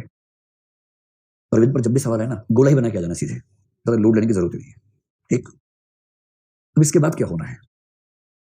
अब ये कह रहे हैं कि आपने सुना होगा ना, एक होता सच्चित आनंद, इसका अगर जोड़ देंगे क्या बन जाएगा? सच्चिदानंद सिन्हा। सिन्हा नहीं, सच्चिदानंद। सच्चिदानंद बना है तीन चीजों से मिलकर सत चित आनंद। ये तीन क्या है? ये ईश्वर के गुण हैं। ईश्वर सत है यानी एग्जिस्ट करता है, चित है यानी चेतन है, आनंद यानी मजे में है। आनंद का दर्शन मतलब है जिसके पास कोई कमी नहीं है, किसी भी कमी से मुक्त होना आनंद में होना होता है। तो इन्होंने ऊपर के तीन लेवल्स को फिक्स कर दिए उसी के लिए। सबसे ऊपर आनंद, फिर चित और फिर सत। यानी ये कहना चाहिए कि जो ब्रह्म है उसमें भी पहले सत है, फिर चित का स्तर आता है और उसके ऊपर सबसे ऊपर आता है आनंद। अच्छा रुकिए रुकिए रुकिए, ब्लिस तो नीचे है, इसको उल्टा कीजिए। सत सबसे ऊपर, जो क्रम है उसी में लिखा हुआ है। मैं इनका डायग्राम लेके आ गया हूं जानबूझ के। सत चित आनंद। और इनकी भाषा करते हैं कि तीनों लेवल्स कुल मिला के एक ही परम तत्व को डिनोट करते हैं, सच्चिदानंद को। अब इसका मतलब ये हो कि 8 में से 4 तो हो चुके हैं, 3 जो है वो 3 कुल मिला के परम तत्व को संकेतित करते हैं। और इसका मतलब ये हुआ कि इस इवोल्यूशन प्रोसेस में एक ही लेवल बचा हुआ है अभी। जहां हम जाएंगे तो उसके बाद हमारा लेवल कौन सा होना शुरू हो जाएगा? परम तत्व जैसा होने लगेगा। समझ रहे हो ना? हम सब लकड़ी लोहे से बनते बनते यहां पहुंचे हैं। पहले हम क्या थे? लोहा थे, फिर हम पौधे हुए, फिर हम गधा भैंसा हुए, मतलब पशु पक्षी हुए, चिड़िया हुए, मक्खी हुए, कॉकरोच हुए, वहां से बढ़ के मनुष्य हुए हैं। और जब लोहे से यहां तक हो गए हैं तो मामला और ऊपर जाएगा, और एक समय के बाद हम क्या हो जाएंगे? सच्चित आनंद हो जाएंगे, ईश्वर हो जाएंगे। ये योजना है। ये जो 5वां स्तर है इसको बोलते हैं अति मानस, यानी कि सुपर माइंड। और ये कह रहे हैं कि अब मैं देश की आजादी का काम नहीं करूंगा, अब मैं ये वाला काम करूंगा। और ये काम करने का मतलब क्या है कि दुनिया के प्रत्येक प्राणी को, देखिए बाकी जो योग वाले हैं वो क्या कोशिश करते हैं? सिर्फ अपनी मुक्ति सोचते हैं। ये कह रहे नहीं, सिर्फ मेरी मुक्ति नहीं, केवल मनुष्य की नहीं, किसी भी अगले लेवल पर जाएंगे तो नीचे के सब लेवल्स को साथ लेके चलेंगे। और अब वो समय आने वाला है जब मनुष्य से अगला स्तर, समझ रहे हैं? यही बात पश्चिम में एक आदमी नीत्शे है, उसने भी कही है। जिसका प्रभाव लिखा था ना, पश्चिम में एक नाम और लिख लीजिए, नीत्शे। नीत्शे की धारणा थी सुपरमैन की, इनकी भी धारणा है सुपरमैन की। सुपरमैन, वो सुपरमैन वो नहीं है जो वो वाला होता है, उसकी बात नहीं चल रही है। ये सुपरमैन तो नीत्शे के कंसेप्ट के 100 साल बाद कल्पना से लाया गया है। नीत्शे बहुत पहले लिख चुका था। सुपरमैन जैसे मनुष्य इन सबसे ऊंचा है, वैसे अति मानस का जो स्तर होगा वो मनुष्य से ऊंचा होगा और सुपरमैन जैसा होगा। अति मानव उसको बोलते हैं, इस लेवल पर जो होगा उसको बोलते हैं अति मानव या सुपरमैन। और सुपरमैन के स्तर की पहचान क्या है? ये वो स्तर है जहां व्यक्ति को सच्चित आनंद का साक्षात एहसास होने लगता है, किसी प्रकार का अज्ञान नहीं बचता। तो अज्ञान नहीं, इग्नोरेंस नहीं, और सच्चित आनंद यानी परम तत्व का साक्षात एहसास होने लगता है, सच्चित आनंद की स्पष्ट अनुभूति होने लगती है। इस लेवल का नाम है अतिमानस। अब देखिए, अरविंद को बहुत कम समय में समझाने का इससे अच्छा तरीका मेरे पास नहीं था, मैंने कुछ बातें समझा दी आपको। अरविंद एक बात और कह रहे हैं कि जैसे इवोल्यूशन होता आया है, ये इवोल्यूशन होना तो है ही, अपने आप हो जाएगा। लेकिन हम क्योंकि समझदार प्राणी हैं, मनुष्य समझदार प्राणी के तौर पर कोशिश करे तो इस समय को कम कर सकता है, स्पीड बढ़ा सकता है। मानस से अति मानस के स्तर पर जाने की जो सामान्य गति है उसकी तुलना में तीव्र गति से वहां पहुंचा जा सकता है। और तब कुछ भक्तों ने पूछा कि बाबा बड़ा जबरदस्त ज्ञान दिए हो, अब ये बताओ कि अगर थोड़ा जल्दी पहुंचना हो, बहुत मन कर रहा है आज ही पहुंचाओ हमें वहां पर, यहाँ कौन सी मेट्रो जाती है ये बताओ। तो उन्होंने कहा कि यदि आपको वहां पर जल्दी पहुंचना है अति मानस पर, उसके लिए प्रयास करना होगा, और उस प्रयास का नाम है इंटीग्रल योगा। इंटीग्रल योगा, और इसको हिंदी में बोलते हैं अद्वैत योग या पूर्ण अद्वैत योग, या केवल, मतलब अद्वैत योग सबसे अच्छा शब्द है, उसी का इस्तेमाल आप कर लें। अद्वैत योग के रास्ते पर चलकर हम इस विकास की प्रक्रिया को फास्ट कर सकते हैं। तो किसी ने कहा अद्वैत योग क्या होता है, अब बता ही दो, जल्दी बताओ। तो अद्वैत योग योग से ही बना है, किंतु योग वाली कठिनाइयां नहीं है। असल में भगवान तक पहुंचने के मार्गों में सबसे मुश्किल योग माना जाता है। सबसे आसान भक्ति है, खाली चिमटा बजाओ और भगवान मिल जाते हैं उससे। सबसे रोचक है, मतलब कितना मजा आता है। 50 लोग बैठे, कोई चिमटा बजा रहा है, कोई तबला बजा रहा है, कोई गाना गा रहा है चिल्ला चिल्ला के, भगवान है सब पड़ेगा साथ में कि चलो तुम्हें मोक्ष प्रदान करते हैं। सबसे मुश्किल है योग। सुबह सुबह 5 बजे उठ के धुनी रमा के बैठे हैं और सांस ले रहे हैं, छोड़ रहे हैं, ले रहे हैं, छोड़ रहे हैं, लंबी सांस, छोटी सांस, फिर पेट पिचका के धक्का देती हुई सांस, धौंकनी की तरह चल रहे हैं। इतना चाट टाइप का काम है, बहुत बोरिंग, बहुत शुष्क है। और 5 मिनट होते तो लगता है कि बहुत हो गया, छोड़ गया। और भक्ति में 5 घंटे बाद भी लगता है थोड़ा और हो जाए। आवाज हो जाती खराब कि 2 भजन और गाते हैं, चलिए 2 भजन और गाते हैं, गाओ मेरा भोला बड़ा है मस्त मस्त, गाओ। ऐसे ऐसे भजन आज कराते हैं फिल्मी धुनों पर, मेरा भोला बड़ा है मस्त मस्त। सुनेंगे आपने ऐसे भजन कई, अरे क्या क्या भजन आते हैं। फिल्म की धुन लेते 4 शब्द चेंज किए, वो बन गया भजन। आजकल तो सबसे आसान हो गया भजन बनाना। हाँ हाँ हाँ, लेटेस्ट ब्रेकिंग न्यूज, सुकरात ज्ञान मार्ग से भक्ति मार्ग पे आ गए। सुकरात तो ज्ञान मार्ग आदमी था, पर आपने साबित किया कि नहीं, भक्ति मार्ग ठीक है। चलो, तो इन्होंने कहा कि मेरा योग जो है उसमें कठिनाइयां नहीं है। तो यदि कोई व्यक्ति आसन ज्यादा न करना चाहे, आसनों में मेरा प्रिय आसन है शवासन। कभी कोई आपके पीछे पड़ जाए कि आसन नहीं करते, बोले हम कर लेते, चलो आसन कर लेते हैं। जाते शवासन में, शवासन का मतलब सोना होता है बेसिकली, मुर्दा शरीर की तरह पड़ जाइए आराम से, ना हिलना ना डुलना, एकदम शांति से पड़ जाइए।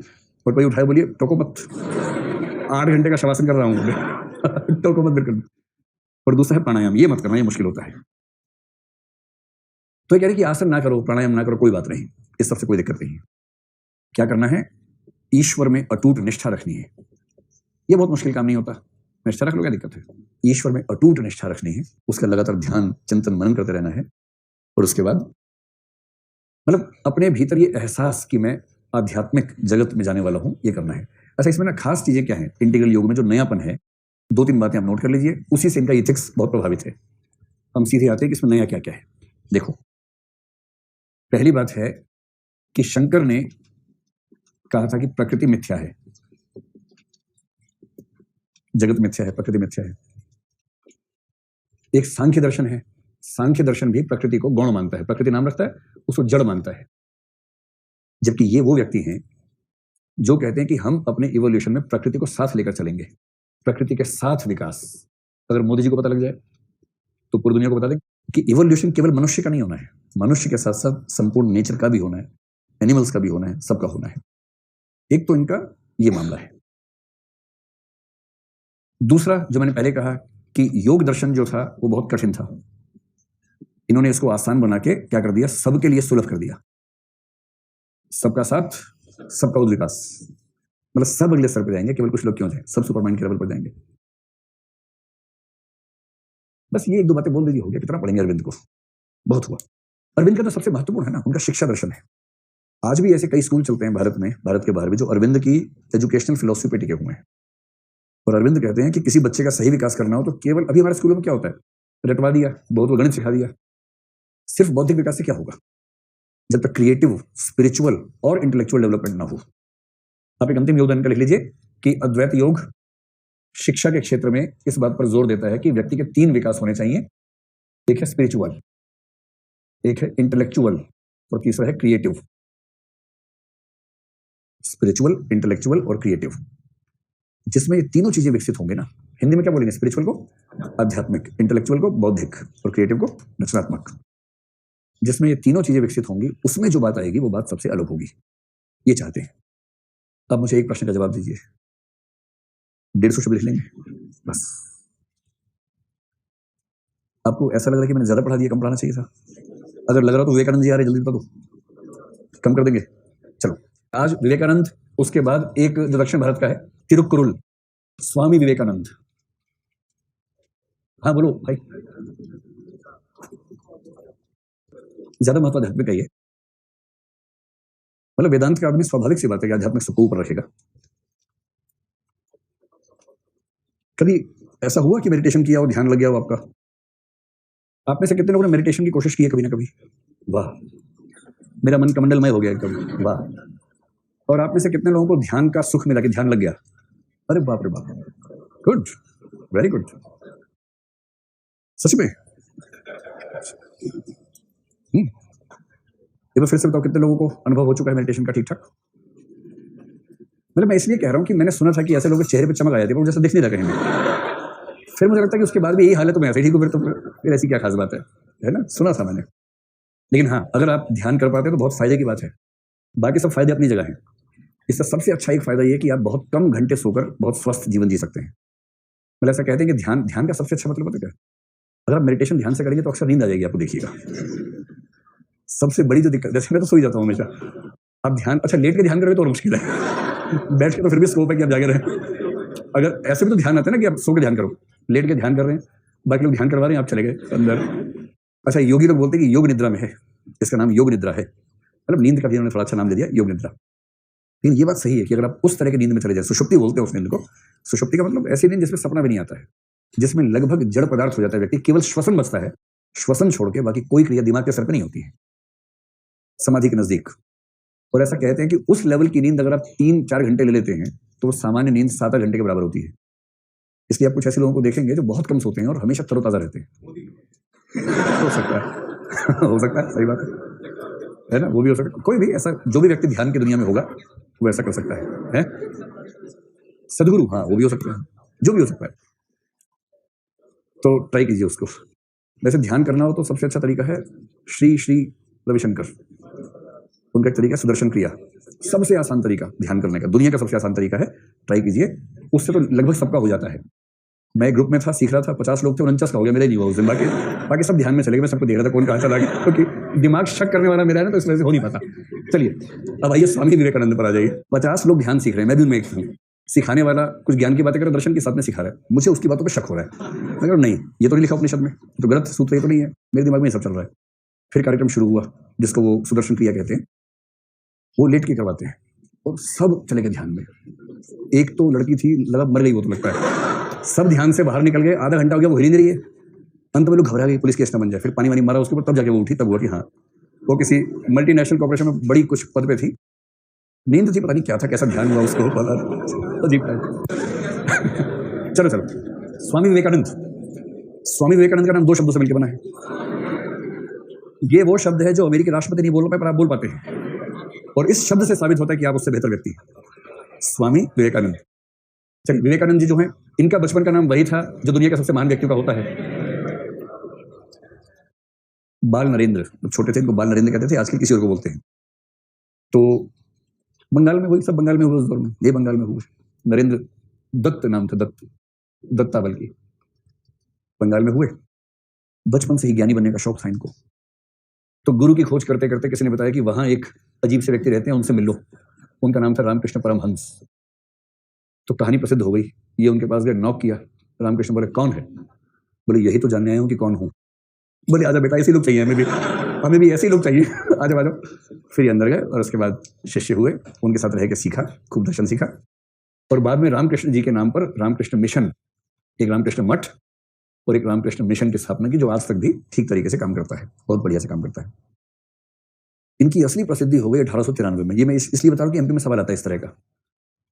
1893 में अमेरिका के शिकागो शहर में, अगली बार कहीं पूछ ले कौन से देश में हुआ था, ठीक, तो 1893 में ये अमेरिका के शिकागो शहर में, और वहां क्या थी, विश्व धर्म संसद थी, पार्लियामेंट ऑफ वर्ल्ड रिलीजन्स थी, विश्व धर्म संसद। बड़ी मुश्किल से वहां पहुंचे। वहां जाके बोले भाई हमको बोलने का मौका दो। बोले टाइम निकल गया, सबका टाइम ही नहीं बचा है, खत्म ही हो रहा है।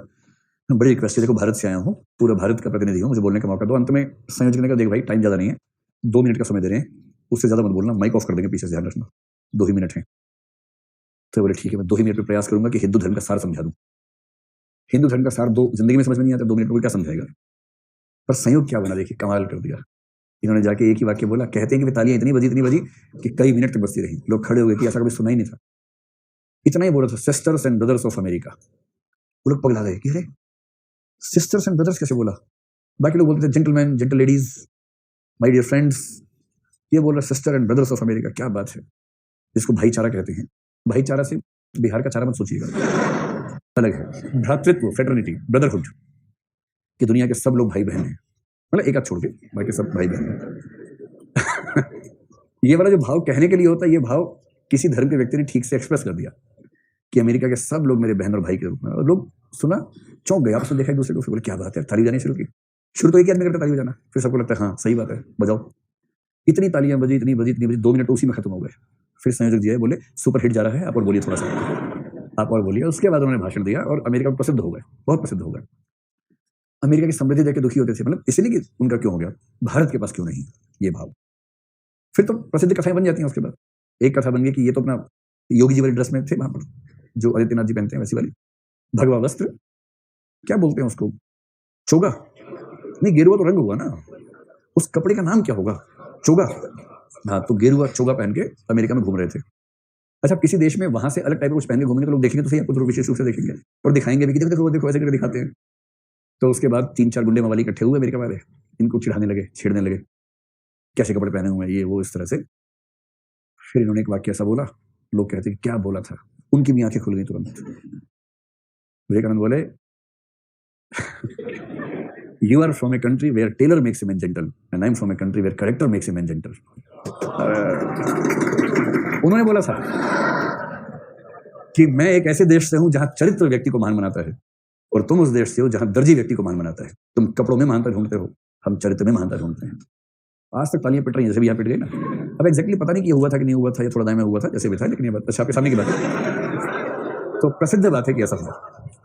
बहरहाल, अगर कोई आपसे पूछे विवेकानंद जी का असली महत्व क्या है, दो चीजों में महत्व है इनका। असली महत्व एक तो यह है कि उन्होंने विश्व के सामने हिंदू धर्म को एक स्टेटस दिलवाया जो उससे पहले तक प्रायः नहीं मिलता था, और इसलिए सब लोग मानते हैं कि धर्म सुधार या जो पुनर्जागरण था, हमारा नवजागरण का आंदोलन था, उस दौर में हिंदू धर्म को दुनिया के सामने सही रूप में रखने का काम जो व्यक्ति कर पाया वो है विवेकानंद। ठीक। दूसरी बात, हिंदू धर्म के भीतर जो सुधार होने चाहिए थे, उन सुधारों को सबसे ठोस तरीके से जिस व्यक्ति ने रखा वो भी विवेकानंद है। तीसरी बात, भारत में जो राष्ट्रवाद का विकास हुआ, उस राष्ट्रवाद का सैद्धांतिक पक्ष जिस व्यक्ति के कलम से निकला है वो विवेकानंद है। और यही कारण है कि सुभाष चंद्र बोस और बहुत सारे क्रांतिकारी, तिलक भी एक सेंस में आप ले लीजिए, इनमें ये जो पूरी धारा है, ये सारी की सारी धारा जिस व्यक्ति को फॉलो करती है वो व्यक्ति विवेकानंद ही है। मोटी मोटी बात समझ में आ रही। एक पश्चिमी व्यक्ति बहुत प्रभावित हो गया था इनसे, एक भारतीय व्यक्ति और भी था जिसका नाम है जमशेद जी टाटा। जो टाटा साम्राज्य के शुरुआती व्यक्ति जमशेद, वो इनके बहुत बड़े फैन थे। इन्होंने कहा कि देश में विज्ञान का विकास होना चाहिए। जमशेद टाटा ने इंडियन इंस्टीट्यूट ऑफ साइंस की स्थापना कर दी विवेकानंद के इस आह्वान पे। IIS टाटा का वो एक प्रोजेक्ट है जो इस आह्वान पे हुआ था। एक फ्रेंच चिंतक हैं रोमा रोला, इनका नाम सुना है आपने? रोमा रोला ने विवेकानंद के बारे में खूब लिखा है, उनकी जीवनी भी लिखी है, सब कुछ लिखा है। और वो मानते हैं कि यदि आप भारत को जानना चाहते हैं तो केवल एक व्यक्ति को पढ़ लीजिए, विवेकानंद। एक कथन लिख लीजिए रोमा रोला का, if you want to know India study Vivekananda. काश कोई ट्रम्प को समझाता, नाम ही नहीं बोल, विवेका डम डम डम, पता नहीं क्या बीच में डम डम डम 2-3 बार किया, उसके बाद जाके पूरा हुआ विवेकानंद। तो रोमा रोला का कथन है, यदि आप भारत को समझना चाहते हैं तो विवेकानंद को पढ़िए, if you want to understand India, know India, study Vivekananda. ठीक। इनकी जो पुस्तकें हैं, पुस्तक का नाम लिखने से क्या होता है कि एक तो 2 लाइनें भर जाती हैं, और दूसरा है कि प्रामाणिकता आ जाती है। इनकी पुस्तक याद रखना बड़ा आसान काम है। इनकी एक पुस्तक का नाम है ज्ञान योग, दूसरी है भक्ति योग, तीसरी है कर्म योग, चौथी है राजयोग। ये 4 पुस्तकें तो एक सीरीज में चलती हैं, क्योंकि 4 ही प्रकार के रास्ते माने गए ना, तो ज्ञान योग, कर्म योग, भक्ति योग, राजयोग। एक इनका लेख बहुत प्रसिद्ध हुआ था, वो लेख था वर्तमान भारत। ध्यान रखना है, ये बंगाल है, बंगाल में व नहीं होता है, बिहार में ही खत्म हो जाता है, बंगाल तक पहुंच भी नहीं करता है, बिहार में खत्म हो जाता है। तो बिहार पहुंचते ही जो व है सब हट जाते हैं, या तो वह हो जाता है उ, या वह हो जाता है भ, वेरी गुड, या वह हो जाता है ब, जैसे बिहार, जो बिहार था वो हो गया बिहार। तो बिहार का बिहार, वेरी गुड का वेरी गुड, और वुडलैंड का वुडलैंड। मेरा रूममेट कॉलेज के दिनों में बिहार से था, 3 साल बाद मैं समझ पाया कि मेरा नाम बोल नहीं पाता है, उकास बोलता था। एक दिन पकड़ में आ गया मुझे, तब जब पकड़ में आया तब मैंने कहा बोल देना, कैसे बोल, तो बार बार कास कास बोला, मैंने शुरू ना बोलो, अंत में उसे मुझे निकला उकास। तब मैं समझा कि बेटा आज पकड़ में आए, बहुत दिनों से गोल मोटोल काम चला रहे थे। तो और बिहार के बाद आता बंगाल, बंगाल में तो वह की हत्या एकदम जिनोसाइड वह का। तो क्या नाम है, वर्तमान भारत है, ध्यान रखना है, वर्तमान भारत बी से होता है। ये जो लेख है किसका, विवेकानंद का। तो विवेकानंद का ये जो लेख है ये सबसे प्रसिद्ध माना जाता है उनके नेशनल आइडियाज को समझने के लिए, और ये छपा था रामकृष्ण मठ की एक पत्रिका है, उद्बोधन नाम की पत्रिका, उस पत्रिका में छपा था। तो जब भी आपको इनके बारे में लिखना हो, देखिए आज की जो क्लास है आजकल की, ये एथिक्स में कितनी काम आएगी मुझे नहीं पता, निबंध में बहुत काम आ जाएगी आपके, तो इन पुस्तकों का जिक्र कर दीजिएगा। उद्बोधन पत्रिका में अपने लेख वर्तमान भारत में स्वामी विवेकानंद ने कहा है कि, ट्रम्प की भाषा में कहा है कि, उसके बाद कोई उनका अच्छा सा विचार जो आपको पता हो वो पेश कर दीजिएगा। ठीक है, चलिए ये परिचय हुआ। इनके दर्शन के बारे में ज्यादा नहीं बात करेंगे, आपके नोट्स में दिया हुआ है। आप ये बताएं कि नोट्स आपको जो मिले थे इंडियन फिलोसफी के वो है आपके पास, मतलब है तो सही, अभी है। चलो, विवेकानंद के दर्शन के 5 पॉइंट्स बता रहा हूं, केवल उन पॉइंट्स को नोट कर लीजिए, और नोट्स को घर जाके एक बार देख जरूर लीजिएगा तो बात समझ में आ जाएगी। सबसे पहला शब्द है नव्य वेदांत। इसके बाद कुछ कहने की जरूरत है, बात समझ में आ रही? जल्दी से ये बताइए कि नव्य वेदांत में 2-3 लोग कौन कौन और हैं? महात्मा गांधी हैं, अरविंद भी हुए थे, अरविंद भी हैं, राधा कृष्णन हैं, टैगोर हैं, ये सब लोग नव्य वेदांती हैं। और कोई पूछे नव्य वेदांत का मतलब, वेदांत दर्शन को मानने वाला और जगत को वास्तविक मानने वाला व्यक्ति, बस इतनी सी बात है। तो नव्य वेदांत कहते ही आप साथ में लिखना कि इसका मतलब है कि विवेकानंद जगत को वास्तविक मानते हैं और ज्ञान और झाड़ना हो तो कहिए शंकर की तरह मिथ्या नहीं मानते। और शंकर यूं लिखना सबका दोस्त हो, या लिखना शंकराचार्य की तरह मिथ्या नहीं मानते बल्कि जगत को वास्तविक मानते हैं। परीक्षक और लाना हो तो कहो महर्षि अरविंद, डॉक्टर राधाकृष्णन, महात्मा गांधी की तरह जगत को वास्तविक मानते हैं। ऐसे इससे परीक्षक स्ट्रेस में आ जाएगा कि कायदे से परीक्षक इस बच्चे को होना चाहिए था और मैं आंसर लिखता, पर विधि का विधान देखो ये बच्चा लिख रहा है और मैं चेक कर रहा हूं।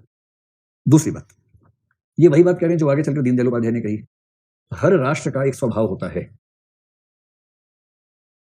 ये सब लोग मानते हैं कि राष्ट्र एक मृत वस्तु नहीं है, जीवित वस्तु है। यदि जीवित वस्तु तो स्वभाव होगा, स्वभाव तो प्राणियों का होता ही है ना। जैसे गाय कोई भी आपके सामने आए तो जनरली आप ये भरोसा कर सकते हैं कि मारेगी नहीं, तो गाय के स्वभाव के बारे में सामान्य धारणा है कि गाय बड़ी गौ टाइप की होती है। और ये मुहावरा अपने आप में बता रहे कि गाय को लेकर क्या धारणा है। लेकिन यदि आप कहीं जाए सामने कुत्ता खड़ा हो, जिज्ञासा के भाव से देख रहा हो आपको, तो आप भरोसा कर नहीं सकते उसमें कि अंत में क्या एक्शन लेगा हमारे ऊपर, भरोसा नहीं है, क्योंकि आपको उसका स्वभाव पता है किस स्वभाव का है। बिल्ली का तो आप डरेंगे। ऐसे ही हर प्राणी का, ऐसे ही हर मनुष्य का, ऐसे ही हर देश का स्वभाव है। और यदि कोई पूछे भारत का स्वभाव क्या है, तो वो कहते हैं भारत का स्वभाव आध्यात्मिक स्वभाव है। भारत आध्यात्मिकता का देश है और इस विशिष्टता को यदि हम नहीं समझेंगे तो हम अपने देश को आगे लेकर नहीं जा सकेंगे। एक कथन उनका नोट कीजिए भारत के बारे में, बहुत लंबा कथन है अंग्रेजी का, उसका सार एक वाक्य में लिखवा देता हूं। देखिए, वह भूमि जहां मनुष्यों ने अपने भीतर सर्वाधिक गहराई तक झांक कर देखा है, अपने भीतर सर्वाधिक गहराई तक झांक कर देखा है, कौमा, वह भूमि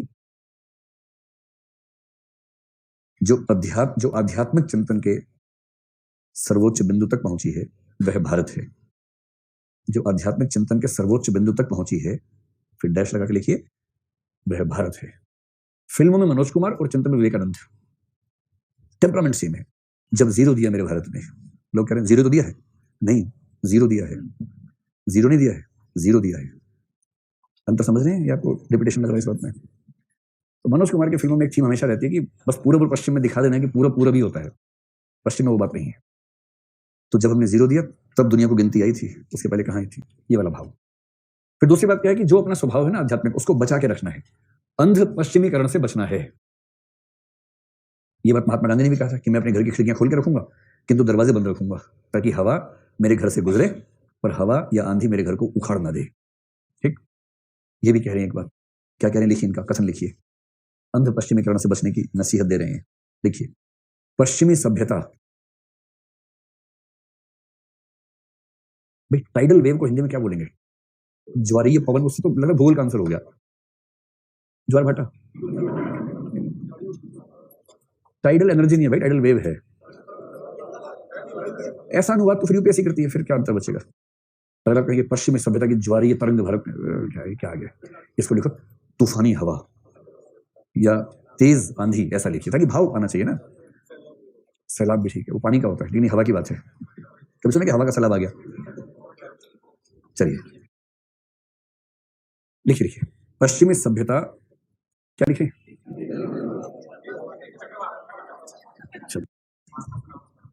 सुनामी। देखिए, पश्चिमी सभ्यता का सिंपल है, तीव्र प्रभाव भारत पर पड़ रहा है। पश्चिमी सभ्यता का तीव्र प्रभाव भारत पर पड़ रहा है, पूर्ण विराम। अब पर्वत शिखरों पर ध्यान साधना करने से काम नहीं चलेगा। अब पर्वत शिखरों पर ध्यान साधना करने से काम नहीं चलेगा।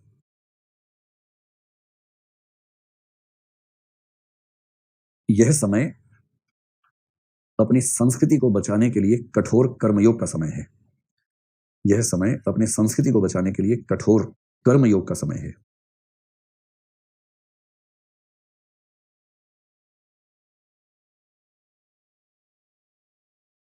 यह हो गया राष्ट्रीय स्वभाव की बात। तीसरी बात है कि इन्होंने समाजवाद का भी पक्ष एक खास तरीके से स्वीकार किया है। यह समाजवाद का मतलब नहीं कि कार्ल मार्क्स को फॉलो कर लिया, ऐसा नहीं है इसका मतलब। इन्होंने वेदांत और समाजवाद को मिला दिया, जिसके आधार पर कुछ लोग इनके विचार को बोलते हैं वेदांतीय समाजवाद, यानी कि धर्म, दर्शन और आर्थिक चिंतन को जोड़ दिया। इसी को वेदांतीय या वेदांतिक समाजवाद कहने का रिवाज है। इसका सिंपल सा मतलब यह है कि केवल अध्यात्म काफी नहीं है, प्रत्येक व्यक्ति की आर्थिक जरूरतें भी पूरी हों, यह ध्यान रखना जरूरी है। तो सभी व्यक्तियों की आर्थिक जरूरतें पूरी हों, और यही समझाने के लिए शब्द क्या लिखा, दरिद्र नारायण। ये कहते हैं कि यदि तुमको आध्यात्मिक होना है तो किसी गरीब की सेवा कर लो, वही अध्यात्म है अपने आप में। आध्यात्मिक होने के लिए आवश्यक नहीं है कि हम केवल धार्मिक कार्य करें। लिखो, कथन लिखो। हम शास्त्रों के पठन पाठन और मोक्ष के लिए सब तरह की साधनाओं को छोड़ दें, और मोक्ष के लिए सब तरह की साधनाओं को छोड़ दें, और गांव जाकर गरीबों व पीड़ितों की सेवा करने का संकल्प ले लें। यही सच्चा धर्म है। यही सच्चा धर्म है। ठीक। अब इसके बाद जो अन्य बातें हैं, एक में लिखिए धर्म। धर्म को लेकर दो बातें, सभी धर्म समान हैं। ये मानते हैं सभी धर्मों का महान, और सब धर्म महान है, सभी का समान महत्व है, और कर्म कांडों का विरोध किया है। कर्म कांडों का जबरदस्त विरोध किया है विवेकानंद ने। सभी धर्म समान है, इसके बारे में एक वाक्य लिखना चाहेंगे? लिख लो, कहीं काम आ जाएगा। लिखो, यदि कोई समझता है कि धार्मिक एकता का मार्ग एक धर्म की विजय और बाकी धर्मों का विनाश है,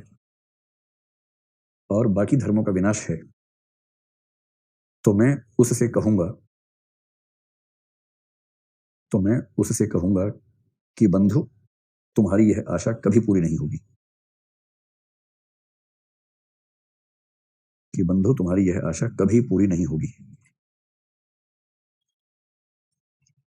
और कर्म कांडों के विरोध में एक वाक्य और नोट कर लीजिए। हमें पूजा के इस तामझाम को यानी देव मूर्ति के सामने शंख फूंकना,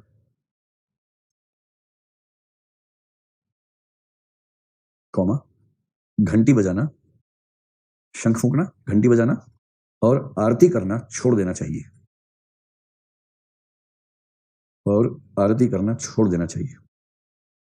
अब लोग विवेकानंद की मूर्ति की आरती करते हैं आजकल। ठीक, चलो। कुछ लोग ऐसा मानते हैं, विवेकानंद ने एग्जैक्टली क्या माना मुझे देखना पड़ेगा। कुछ लोग मानते हैं कि ध्यान की शुरुआत करने के लिए मूर्ति बेहतर है। जैसे योग दर्शन भी कहते हैं कि शुरुआत में आप मान लीजिए मूर्ति। जिसको ध्यान करने की समझ आ जाती है उसके बाद मूर्ति की जरूरत नहीं होती है। फिर मूर्ति के बाद क्या करता है, वो अपनी ही भ्रिकुटी में ध्यान केंद्रित कर लेते हैं। एक समय के बाद भ्रिकुटी की भी जरूरत नहीं पड़ती है। फिर वो मन के भीतर एक छवि पे ध्यान केंद्रित करते हैं, अगले स्तर पे उसकी भी जरूरत नहीं पड़ती है। और तब फिर उसका योग दर्शन कहता है कि अब वो संप्रज्ञात समाधि से असंप्रज्ञात समाधि की ओर जा रहे हैं। विषय है ही नहीं जिस पर ध्यान केंद्रित करना है, तो ये समाधि का चरम स्तर है। जब तक विषय की जरूरत है तो इस समय तक ध्यान का स्तर थोड़ा सा नीचे का है। मूर्ति को साधन के रूप में लेते हैं ध्यान वाले।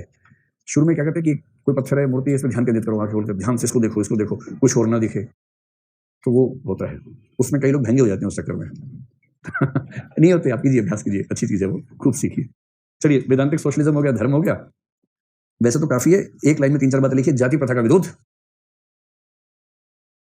जाति प्रथा का बड़ा प्रचंड विरोध किया है विवेकानंद ने, बड़ी अच्छी बात है, उनके दर्शन किए। अगला लिखिए, जेंडर इक्वालिटी। उन्होंने इस बात पर खूब जोर दिया है कि स्त्री और पुरुष की समानता होनी चाहिए। एक लेख लिखा, उसमें कहा कि राम तो 50 हो जाएंगे पर सीता एक ही हुई है, दूसरी हो नहीं सकती है। इसको पहले बड़े एक्सप्लेन किया इस चीज को कि क्यों ऐसा कह रहे हैं, कि किसी पुरुष का राम हो जाना उतनी बड़ी बात नहीं है, किसी स्त्री का सीता होना ज्यादा बड़ी बात है। और सीता भारतीय स्वभाव का 100% सही रिप्रेजेंटेशन है उनके हिसाब से। इसलिए वो कहते हैं कि सीता का महत्व यदि आप राम से जरा भी कम समझते हैं तो आप अपने धर्म, अपने संस्कृति को समझते ही नहीं है। एक बात और कहिए, अहिंसा, और इसमें जैन धर्म से प्रेरणा ली है, ये कहते हैं वो। और विवेकानंद का सबसे ज्यादा महत्व है युवाओं को मोटिवेट करने के लिए। तो अंतिम बिंदु लिखिए। इसलिए आपने देखा होगा कि जो राष्ट्रीय युवा दिवस होता है वो विवेकानंद का जन्म ही 12 जनवरी ही रखा जाता है ना। जैसे बच्चों का दिवस हो गया नेहरू जी का, क्योंकि नेहरू जी को ब्रैकेट में अपने ब्रैकेट बंद बच्चे बहुत पसंद थे, तो उनको चचा नेहरू। चाचा नेहरू है ना। तो गांधी जी के पापा, नेहरू जी के चाचा। तो ये जो है ये युवाओं को प्रेरित करने वाले व्यक्ति हैं। तो इन्होंने युवाओं को कहा कि अगर आगे बढ़ना है तो एक तो मोटिवेशन का सूत्र दिया है,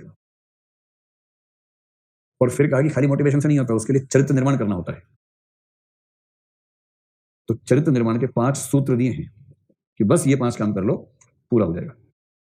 आपने वो सुना संस्कृत में एक है, काक चेष्टा बको ध्यानम श्वान निद्रा तथा वच्च अल्पाहारी गृह त्यागी विद्यार्थी पंचलक्षण बाहर। तो अच्छा विद्यार्थी कौन होता है? काक चेष्टा, कौवे की तरह कोशिश करे। जैसे कौवा था ना, घड़े में पानी नहीं मिल रहा था, पत्थर मार मार के पानी पी गया। बको ध्यानम मतलब बगुला, जैसे बगुला बहुत ध्यान से अपने शिकार के समय ध्यानस्थ रहता है, वैसा ध्यान होना चाहिए, बको ध्यानम। श्वान निद्रा, कुत्ते जैसी नींद होनी चाहिए, केवल नींद। कुत्ते जैसे मतलब बहुत अच्छी नींद, बहुत ज्यादा सोने की जरूरत नहीं, थोड़ा सोया एक्टिव हो गए।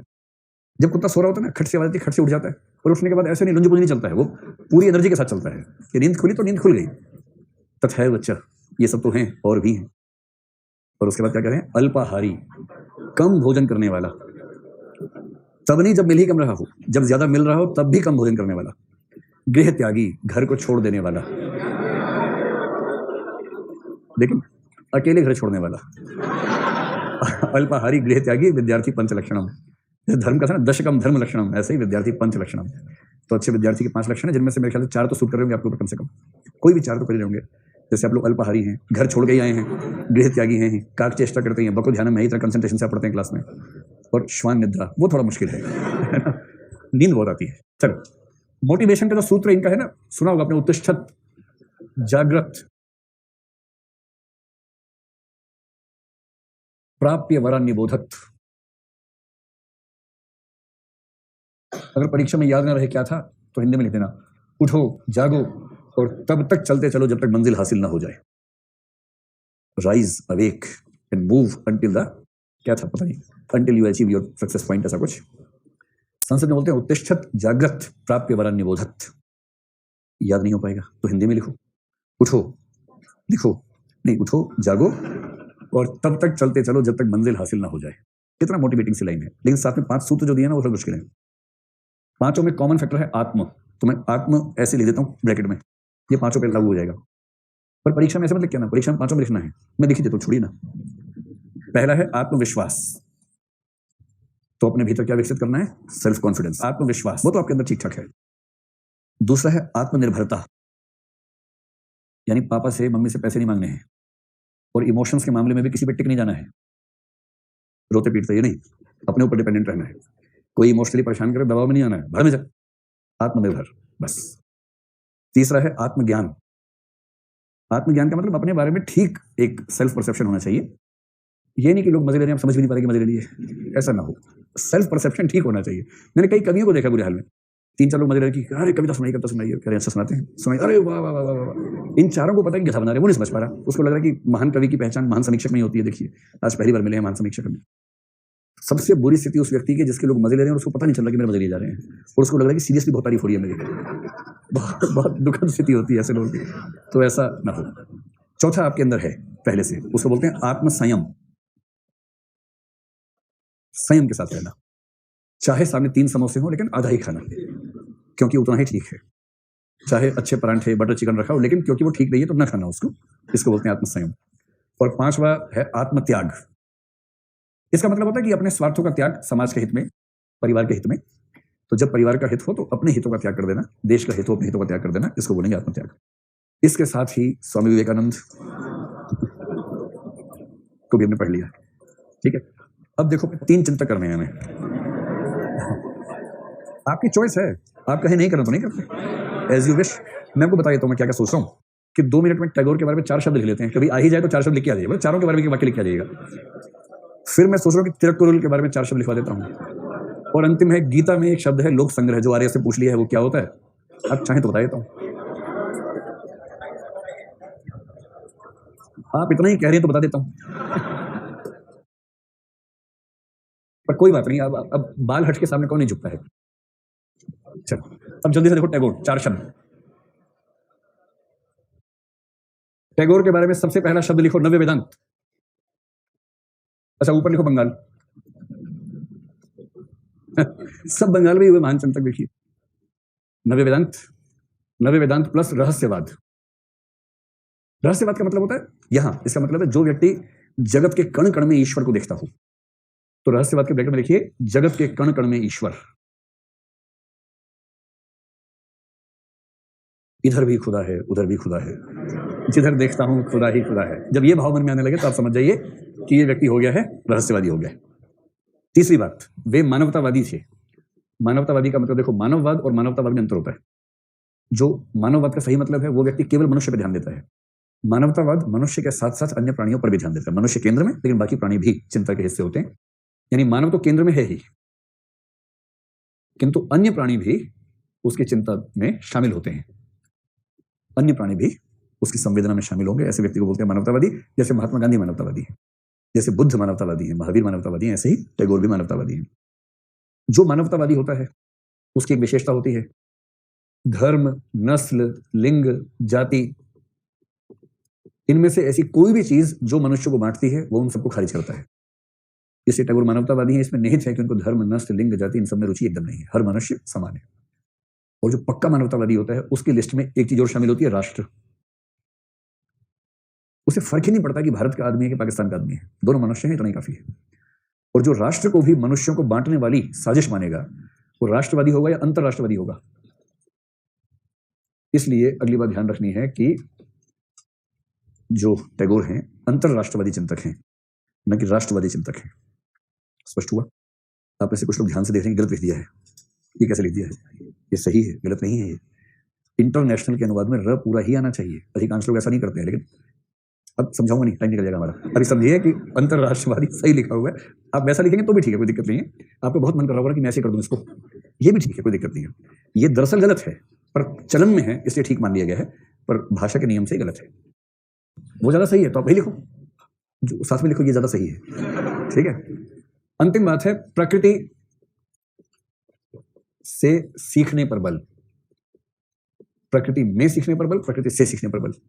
इसलिए शांति निकेतन में जो क्लासरूम्स थे उनके, वो आमतौर पर क्या थे, पेड़ के नीचे वहां बैठते थे बच्चे, वहीं पढ़ते थे कि प्रकृति से तादात्म्य में रहो, प्रकृति का ध्वंस नहीं करना है, प्रकृति के साथ रहना है। और अंतिम बात, विभिन्न संस्कृतियों का समन्वय,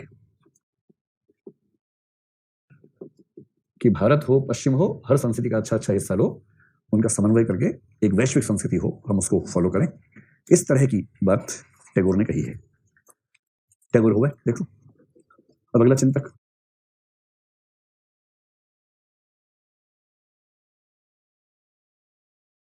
जो अगले चिंतक हैं उनका नाम है तिरुवल्लुवर।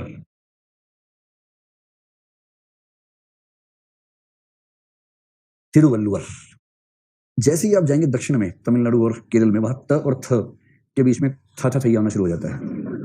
वो त है कि थ है, समझ नहीं आता है। आप स्पेलिंग देखेंगे, अंग्रेजी में लिखा होता है TH, थ, उसको बोलते हैं त। तो वहां का जो त है वो त और थ के बीच का होता है। इसलिए ये थिरुवल्लुवर भी होता है, तिरुवल्लुवर भी होता है। में से जो नाम आपको मिल जाए उसको ठीक मान लीजिएगा। अंग्रेजी की स्पेलिंग में TH मिलेगा, थिरुवल्लुवर मिलेगा, ऐसा दिखेगा। ठीक है। तो तिरुवल्लुवर कौन थे? तिरुवल्लुवर जो थे एक तमिल दार्शनिक व कवि हैं मतलब एक जमाने में थे। किस काल में थे? प्राचीन काल में। डिस्प्यूट है, लेकिन सामान्यतः माना जाता है कि ईसा पूर्व 3rd सेंचुरी के आसपास के व्यक्ति हैं। कुछ लोग क्लेम करते हैं कि जो साहित्य उनका है वो तो लैंग्वेज के हिसाब से ईसा पश्चात 4th-5वीं सदी का है। जो लिटरेचर के विद्यार्थी वो उस वक्त समझ पाएंगे कि कुछ पुरानी किताबों में कुछ नई चीजें ठूस दी जाती है समय के साथ। और डिस्प्यूट ये होती है कि कब लिखी गई थी। तो उसी का कुछ हिस्सा उस जमाने का लिखा हुआ, कुछ बाद में ठूस दिया गया है। वरना 14th सेंचुरी की पुस्तक में एक पंक्ति याद है, रिमझिम गोली बरस है, गोलियां बरस रही हैं, 14th सेंचुरी में बरस रही गोलियां। तो लगता है या तो ये किताब गलत है या कभी बहुत ही भविष्य दृष्टा था। और दूसरी बात, तो भरोसा कम ही जमता है ज्यादा लगता है घपला है कुछ ना कुछ। तो प्राचीन काल में थे। और अगर आपने इतिहास पढ़ा तो एक संगम साहित्य का नाम सुना होगा। तो संगम साहित्य का जो लेटेस्ट फेज है, उस लेटेस्ट फेज में इनको शामिल करते हैं।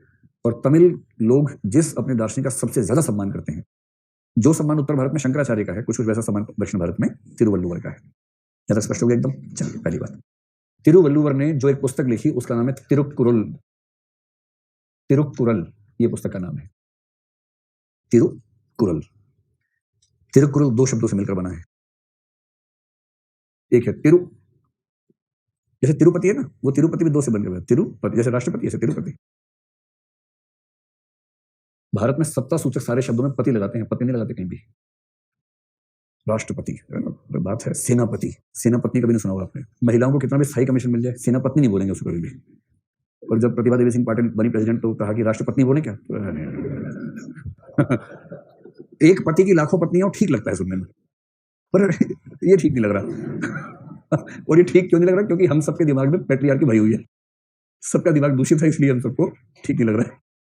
चलो, तिरु का मतलब होता है जो श्रद्धेय है, पूज्य है, आदर्श है, पूज्य, इसलिए तिरुपति जो ईश्वर, पूज्य ईश्वर है, उसका स्वामित्व है वहां पर तिरुपति।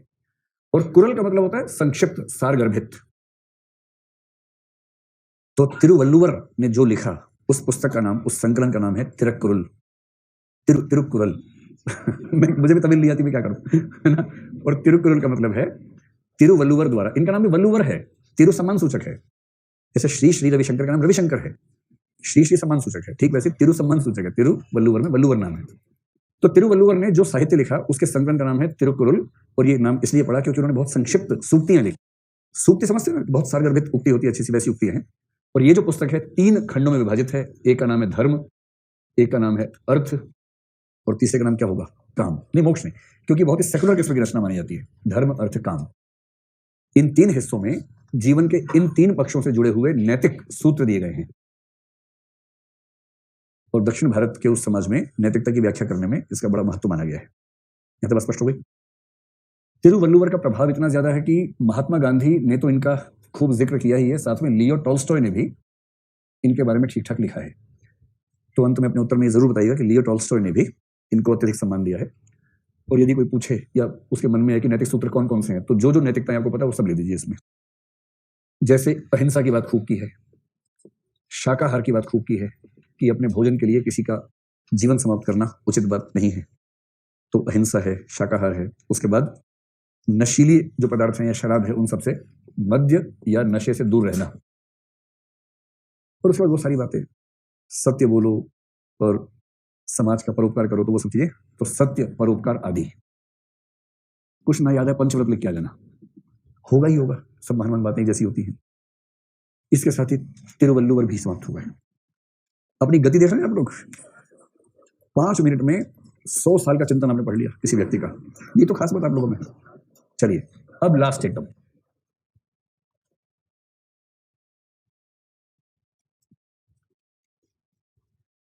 अब आप लोग जिस स्थिति में है उसी को अनासक्त योग कहा गया है, निष्काम भाव से कि जो आ रहा है आने दो। हाँ ठीक है ठीक है भाई, आने दो, कोई बात नहीं, आने दो, आने दो नहीं, आने दो नहीं, आने दो ऐसे बोलते हैं। पहले हरियाणवी बोलो, ठीक से बोलो थोड़ा ना, उसकी सुगंध आनी चाहिए। गीता में 2 शब्द हैं जो शब्द स्पेसिफिकली उस समय आ नहीं पाए थे। एक शब्द है लोक संग्रह, जो आरएएस में टिप्पणी के लिए पूछ लिया गया है, और एक शब्द है परधर्म। आपको ध्यान है, एक शब्द था स्वधर्म। ऐसा लग रहा है ना कि हुआ था कभी, सुना सुना सा लग रहा है ना।